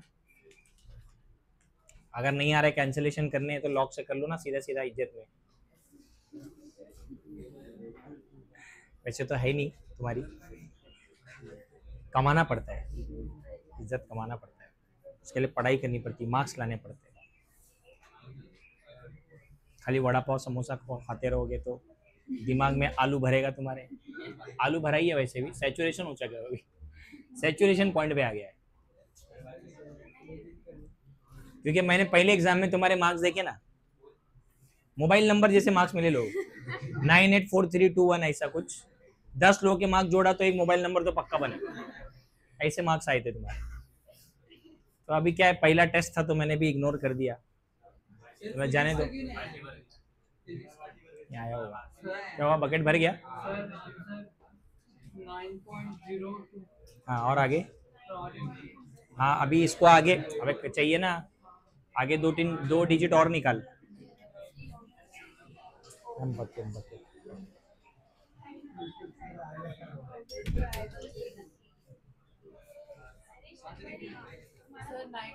अभी तो लॉग बुक ले रही है वो। वेरी गुड, एक लॉग बुक 5 लोग शेयर कर, शर्म आती है कि तुम्हारे को? 10-20 रुपए का मिलता है तो।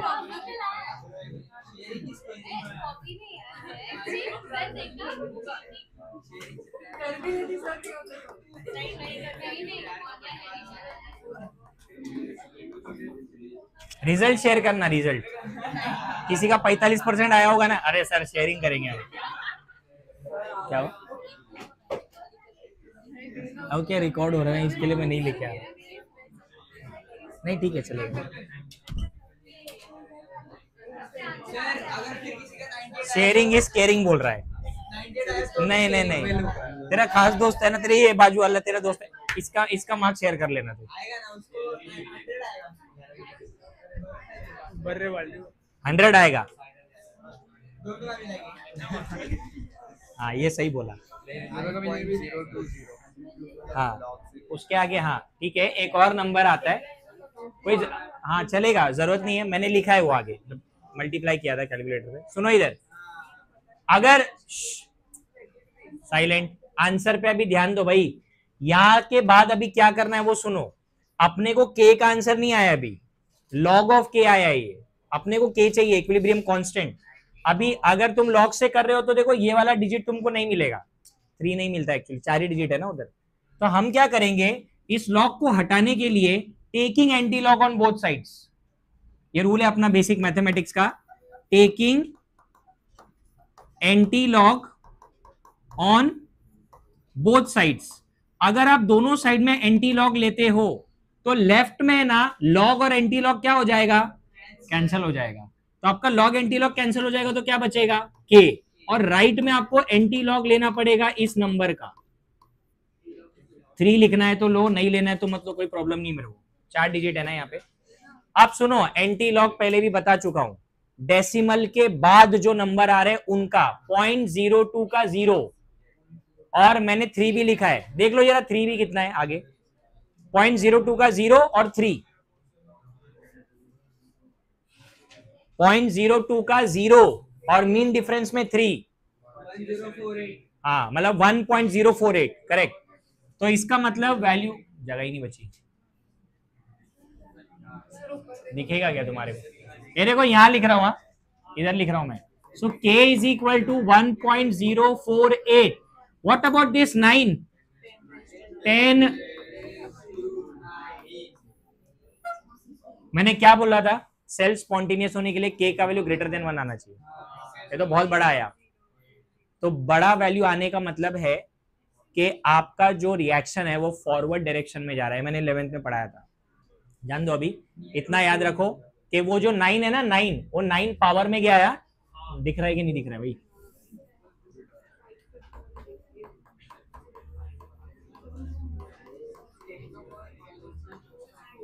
नहीं -9 का है, -2 +9 है ना वो, -9 तो फिर तो तेरा गलत हो गया। यहाँ पॉजिटिव आया और वहां पे k लेस देन 1 कैसे आएगा?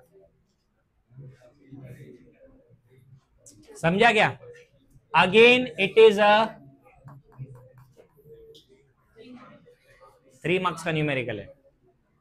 ये सारे न्यूमेरिकल 3-3 मार्क्स के लिए आते हैं।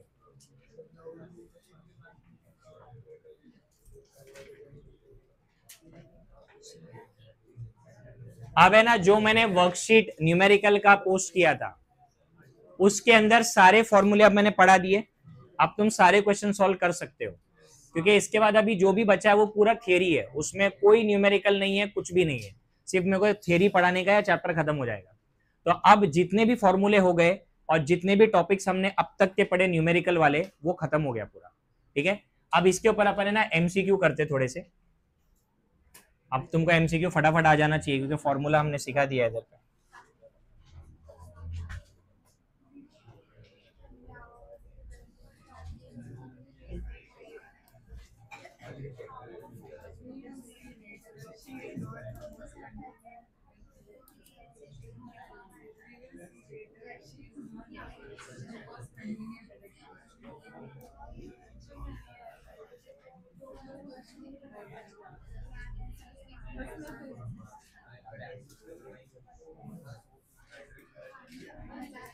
तो भाई देखो यहां से शुरू होता है, दिस इज 2025 का क्वेश्चन। फॉर्मूला है डायरेक्ट। क्वेश्चन देखो क्या लिखा है, which from the following equation represents correct relationship between standard cell potential and equilibrium constant. अभी अपने सॉल्व किया है, कौन सा है करेक्ट फॉर्मूला? डी क्यों नहीं है? हाँ, अगर यहाँ नेचुरल लॉग है तो यहाँ 0.0592 नहीं आता, RT अपॉन NF आता है, बराबर करेक्ट। तो ये करेक्ट आंसर है। देखो ये तो डायरेक्ट रिलेशन पूछा इन्होंने, अभी हमने डिराइव भी किया और न्यूमेरिकल भी सॉल्व किया है।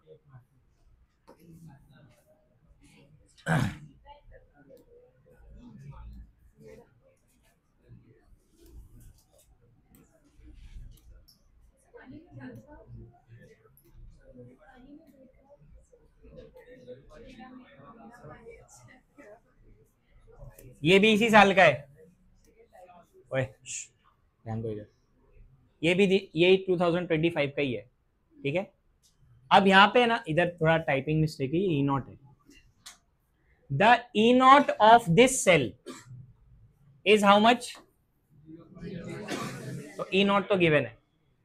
Calculate E not of Ag if E not of copper is this much. अब मुझे बताओ पहले, कॉपर और एजी में से आपको सेल देख के समझ में आ जाना चाहिए कि एजी कैथोड पे है या एनोड पे। बराबर, एजी कैथोड पे है, मतलब मुझे कैथोड का पोटेंशियल मालूम नहीं है। क्या मुझे कॉपर का पोटेंशियल मालूम है?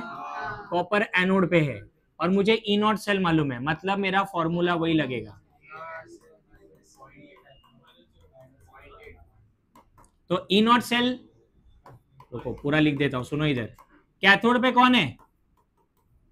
सिल्वर, और एनोड पे कॉपर। कॉपर को इधर लेके आएंगे, तो E not of A G is equal to E not cell plus E nought copper.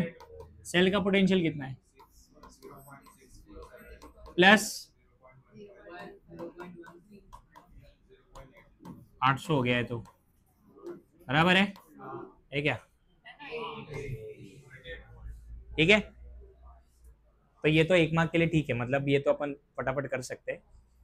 E not cell दिया था और कैथोड एनोड में से, अब देखो यहाँ पे गलती क्या होगी, सबसे पहले बता दूं, जो बेसिक मिस्टेक लोग करेंगे वो क्या करेंगे कि भाई उनको पहले ये क्लियर होना चाहिए कि ई नॉट ऑफ एजी निकालना मतलब ये कैथोड पे होगा। यहाँ अगर किसी ने इसको स्विच कर दिया, मान लो यहाँ उसने कॉपर लिख दिया, यहाँ पे सिल्वर, तो भी गलत आंसर आएगा। आंसर गलत क्या आएगा मालूम है? ये आंसर आएगा,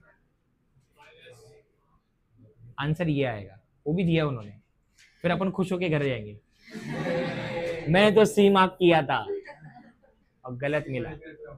ठीक है, ये यही चीज पे मिस्टेक होती है, मतलब फॉर्मूला लगाना कोई बड़ी बात नहीं है, बट वहां पे जो सिली मिस्टेक्स कर देते हैं ना लोग, तो वो अपने हाथ से मार्क्स गया।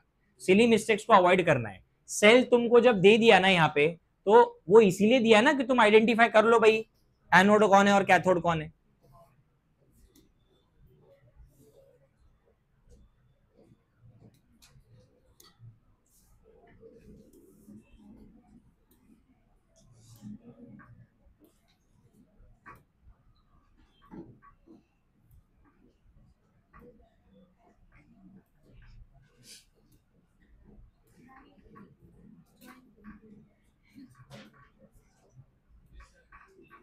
कंडक्टेंस के बहुत क्वेश्चन आए थे।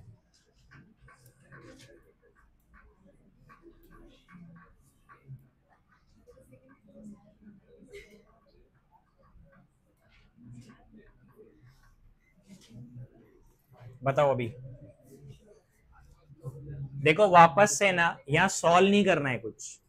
उन्होंने पूछा है which from the following expression is used to find the cell what is cell potential E cell, तो पूरा ई सेल का ही फॉर्मूला है। अच्छा, अब ई सेल के बाद ई नॉट सेल आता है, नेक्स्ट इक्वेशन। अब देखो, एक मैं तुमको पहले एलिमिनेशन करना सिखाता हूँ, ऑप्शन को एलिमिनेट करो पहले।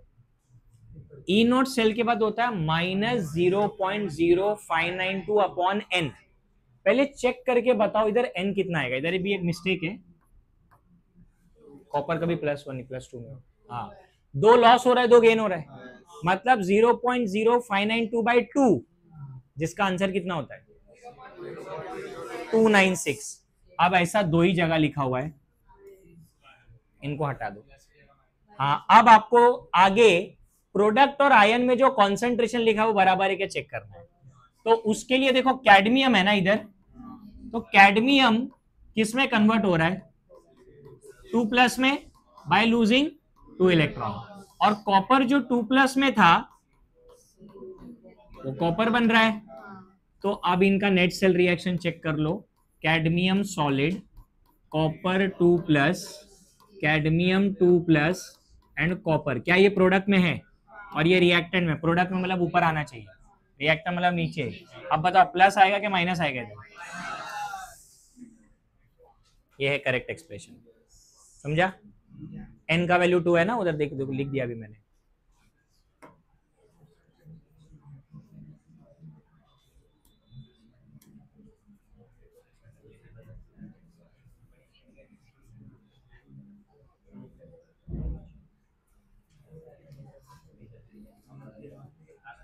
नॉट ट्रू बोला है, इनकरेक्ट स्टेटमेंट बताना है। पहला वाला करेक्ट है क्या इनकरेक्ट है? पहला वाला करेक्ट है, क्योंकि अरे इधर सुनो, इधर galvanic cell, galvanic cell is also known as voltaic cell. तो पहला तो एनोड उसमें नेगेटिव है और कैथोड पॉजिटिव है, तो पहला दोनों ऑप्शन रॉन्ग है। कौन बोला रे? पहला दोनों ऑप्शन करेक्ट है। क्या हुआ, क्या हुआ, क्या बोल रहा है? हाँ, तो मैं पूरा एक्सप्लेन कर रहा हूँ, सुनो। पहला 2 करेक्ट है, एनोड नेगेटिव कैथोड पॉजिटिव। उसके बाद it converts electrical energy into chemical, यही गलत है, क्योंकि voltaic cell converts chemical to electrical. अच्छा, लास्ट वाला सुनो इधर, अभी आएगा, मतलब अगले लेक्चर में ये पूरा आने वाला है। ड्राई सेल, सूखा सेल नहीं होता तुमको लगेगा ये सूखा सेल क्या है, एक्चुअली में ड्राई सेल रिमोट में डालने वाले जो सेल होते हैं या घड़ी में जो डालते हैं उसको ड्राई सेल बोलते हैं. Why it is called as a dry cell? Because it does not contain any liquid component. उनमें लिक्विड नहीं होता, उनमें होता है पेस्ट ऑफ केमिकल्स. क्योंकि अगर उसमें लिक्विड डालेंगे तो वो लीक करेगा ना भाई, फिर तो आपका सेल क्या आपका डिवाइस खराब हो जाएगा. लिक्विड किस में होता है? जो कार की बैटरी होती है उसमें लिक्विड होता है, सल्फ्यूरिक एसिड होता है उसमें. ठीक है, ड्राई सेल में लिक्विड कंपोनेंट नहीं होता, इसलिए उसको ड्राई बोला. अभी तुम ये मत समझो कि पूरा ड्राई है. अगर आपका सेल पूरा ड्राई है तो देयर इज नो मीडियम, तो फिर भाई इलेक्ट्रॉन कहां से फ्लो करेगा? तो पूरा ड्राई नहीं होगा, अंदर मॉइस्चर रहता है. तो अपन पेस्ट जो अंदर है ना, पेस्ट होता है उसके. इसलिए देखो अपन सेल को जब यूज करते हैं, जब हम लोग सेल को यूज करते हैं तो कभी हमने नहीं देखा है कि कोई लिक्विड बाहर आ रहा है, कोई केमिकल बाहर निकल रहा है. कभी नहीं होता ऐसा, क्योंकि अंदर जो पेस्ट है वो थिक पेस्ट होता है, तो वो लीक नहीं होता सेल के बाहर, इसलिए उसको ड्राई सेल बोला गया है. तो dry cell is a voltaic cell because it gives you electrical energy. Because इसलिए तो आप उसको रिमोट में, एसी के, टीवी के रिमोट में और घड़ी में यूज करते हो. ठीक है, इसका डायग्राम के साथ पूरा रिएक्शन है, अपने को अगले लेक्चर में आएगा वो.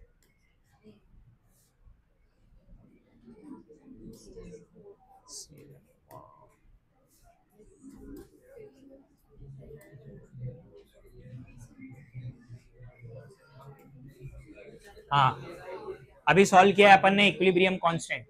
बीच बीच में क्या बकवास चालू है? फोकस करो इधर, जरा ध्यान दो. देखो, calculate E not cell if the equilibrium constant for the reaction is this. मतलब ये वैल्यू किसका है? फॉर्मूला अपने पास है, E not cell is equal to 0.0 log of K. ठीक है, अब है ना के का वैल्यू और एन का वैल्यू अपने को लिखना है. तो पहले तो एन अपने को यहीं से पता चले. नहीं है, 2 नहीं है, 1 है.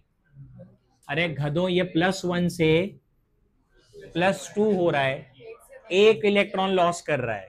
और फिर ये +1 से 0 भी हो रहा है, एक इलेक्ट्रॉन गेन कर रहा है. इधर 2 कॉपर नहीं दिख रहे तुमको?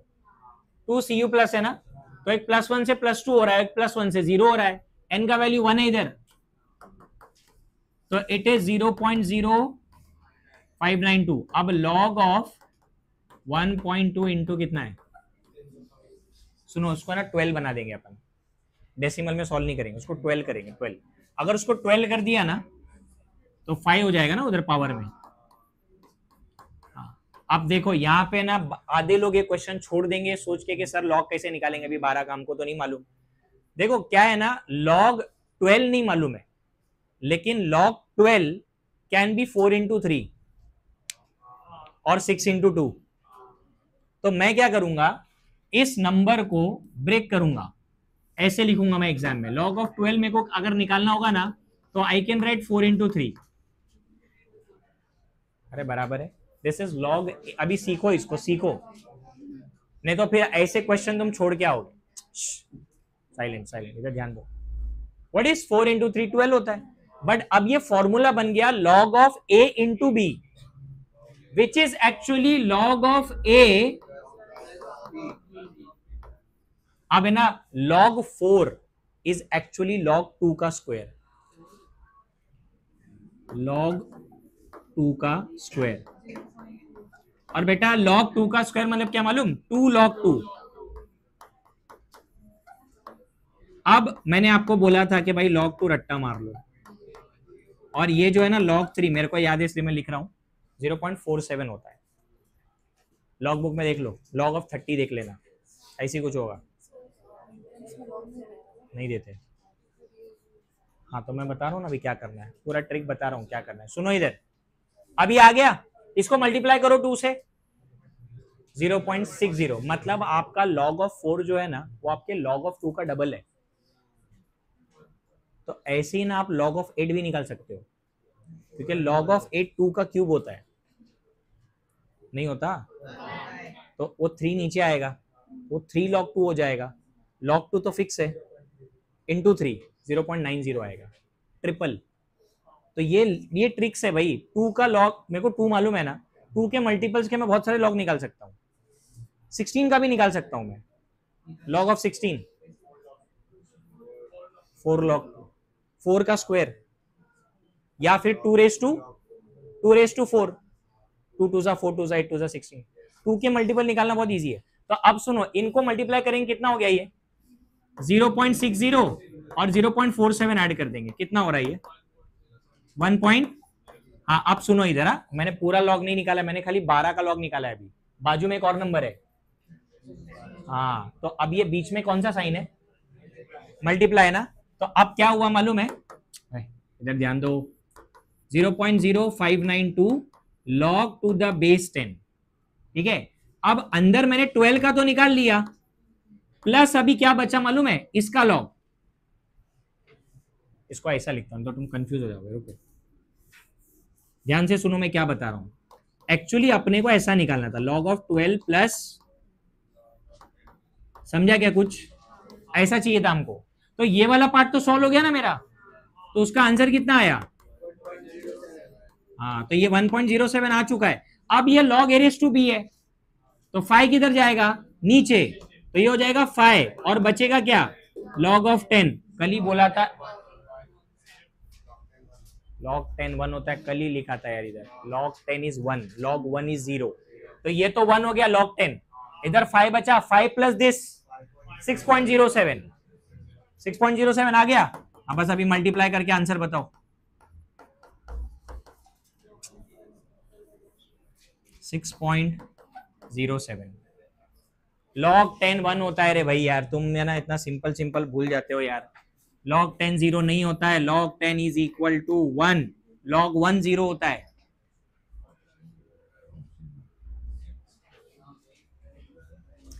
अरे इतना सिंपल है यार, ये 5 है और ये 6 है, 6 5 जा 30,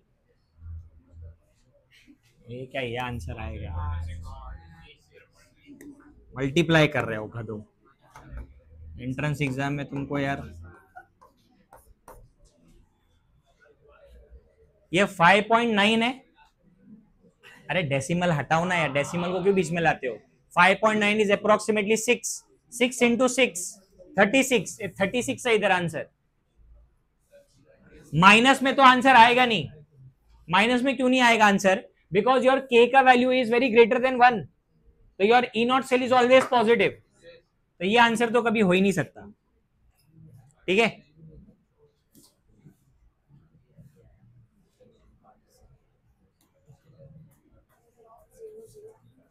टेन में कितने डिजिट है,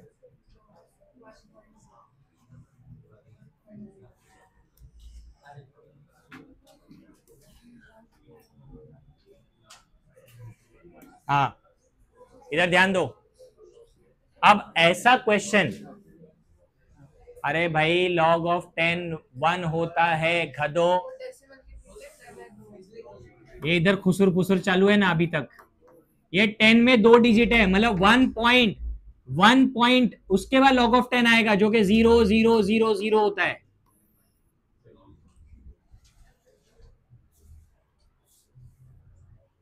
आईक्यू लेवल माइनस में है, 6.02 × 10⁻³ है तुम्हारा, इतना सिंपल है वो। जब भी लॉग निकालना होता है पहले डिजिट्स चेक करते हैं कितने डिजिट्स है, 10 में 2 डिजिट है तो 1 पॉइंट से स्टार्ट होगा ना। हाँ लॉग ऑफ 10 वहां 0 ही है, बट वो तो अबे गधो, वो नंबर तो लॉग में जो दिया है वो तो उधर का कैरेक्टरिस्टिक है, बट 1 से शुरू होगा वो कौन बोलेगा।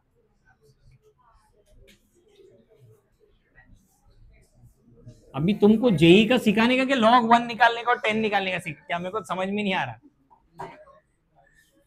ओके सुनो इधर, ऐसा सेम क्वेश्चन, ये क्वेश्चन थोड़ा लेंदी है बट ये सेम क्वेश्चन जेई नीट में भी आता है ऐसा ही, और उधर 4 मार्क मिलते हैं, इधर 1 ही मार्क मिलेगा, ठीक है। हाँ अब कुछ कर नहीं सकते अपन। ई सेल पूछा है, नस्ट इक्वेशन लगाना है इसका मतलब, ये सेल है तुम्हारा और इधर क्या दिया है, ए नॉट भी गिवन है। अच्छा अभी मुझे ये बताओ, जिंक एनोड पे है, क्रोमियम कैथोड पे है, इनका रिएक्शन लिख लेते हैं पहले। चलो जिंक का क्या बनेगा, Zn2+, कितना इलेक्ट्रॉन लूज करेगा ये, लेकिन बेटा क्रोमियम 3+ में कितने इलेक्ट्रॉन लेगा, 3, ये तो बैलेंस नहीं हुआ, मतलब इधर 3 से इधर 2 से मल्टीप्लाई कर दो, तो ये 3 से जब जाएगा ये 6 चला गया, क्या बचेगा 3 जिंक, ये 2 से मल्टीप्लाई होगा 2 क्रोमियम, वापस से 3 Zn2+, और अभी तुम बोलोगे सर ऐसा क्यों लिखा, ये कोई देखने वाला है क्या तुम्हारा सोल्यूशन? हाँ, तो डायरेक्ट लिखने का है। अब ये अपन ने दो चीजें कैलकुलेट कर ली, एक तो नंबर ऑफ इलेक्ट्रॉन 6 हो गए, n का वैल्यू 6 आ गया, और प्रोडक्ट में कौन सा n प्रेजेंट है, देखो इसका कॉन्सेंट्रेशन दिया इधर कितना है, 10⁻⁻1 मोलर। क्रोमियम का भी दिया हुआ है देखो, ये भी 10, तो इनको यूज करेंगे अपन फॉर्मूले में। तो E cell equal to E not cell का वैल्यू कितना है, -0.0592 अपॉन n कितना है 6 log टू दी बेस 10। अभी सुनो इधर, यहां गलती होती है, यहीं पे एक मिस्टेक होता है, प्रोडक्ट में जिंक तो है बट जिंक के बाजू में 3 है, किधर जाएगा वो, पावर में जाएगा। What is the concentration of zinc, whole raise to 3। Product reactant में कौन सा आयन है, क्रोमियम, क्रोमियम का कॉन्सेंट्रेशन भी 10⁻⁻1 है ना, लेकिन उसके पावर में क्या जाएगा, इसको कैंसिल कर दो, कितना बचा लॉग ऑफ, अभी पब्लिक क्वेश्चन करती है ना सर वो लॉग कैसे सॉल्व करेंगे, तो 10 आया, 10⁻⁻1 आया। व्हाट इज लॉग ऑफ 10⁻⁻1, हाँ 10⁻⁻1 है, -1 किधर जाएगा नीचे, into log of 10, log of 10 तो 1 होता है, मतलब -1 बचा इधर खाली, समझा क्या नहीं, -1।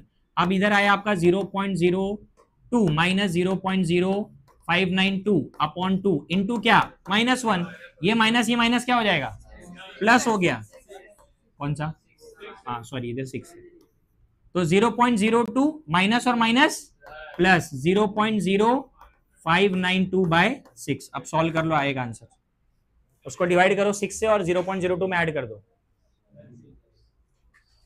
6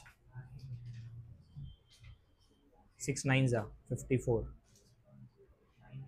52, 6 8 जा 98, हाँ बट डायरेक्टली होता है सॉल्व, फटाफट डिवाइड करो ना उसको, 592 है ना, 6 के टेबल में जाएगा ना वो,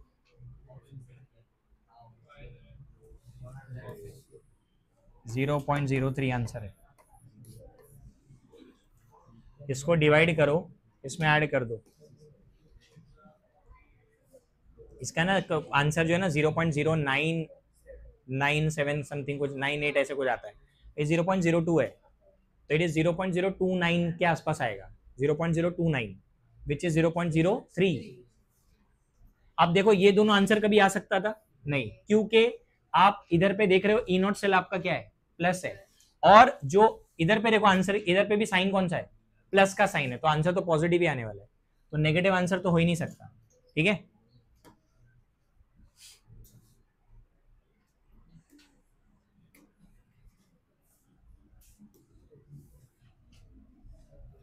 अब मैं कुछ नहीं बताऊंगा इसमें, डेल्टा जी नॉट का फॉर्मूला क्या है, डेल्टा जी नॉट का फॉर्मूला क्या है, -NF ई नॉट, करो सॉल्व, जल्दी सॉल्व करो, ई नॉट गिवन है,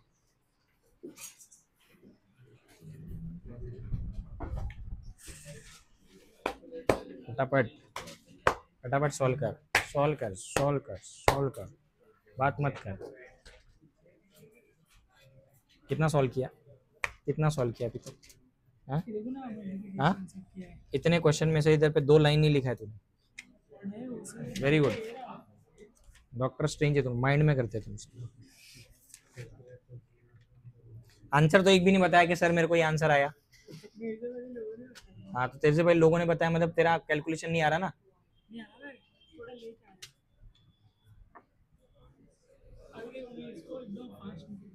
हाँ तो करना, अभी वो लोगों ने आधा आंसर निकाल भी लिया रहेगा अब तक, तो तूने फॉर्मूला भी नहीं लिखा है,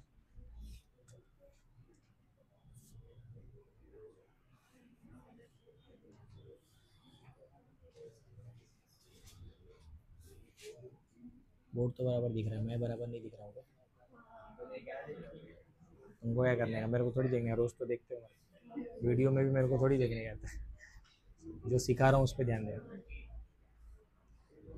कितना आ रहा है, हाँ आंसर जूल में आएगा, converted into kilo joule, because मैंने बोला है तुम्हारे को कूलम इनटू वोल्ट जूल होता है।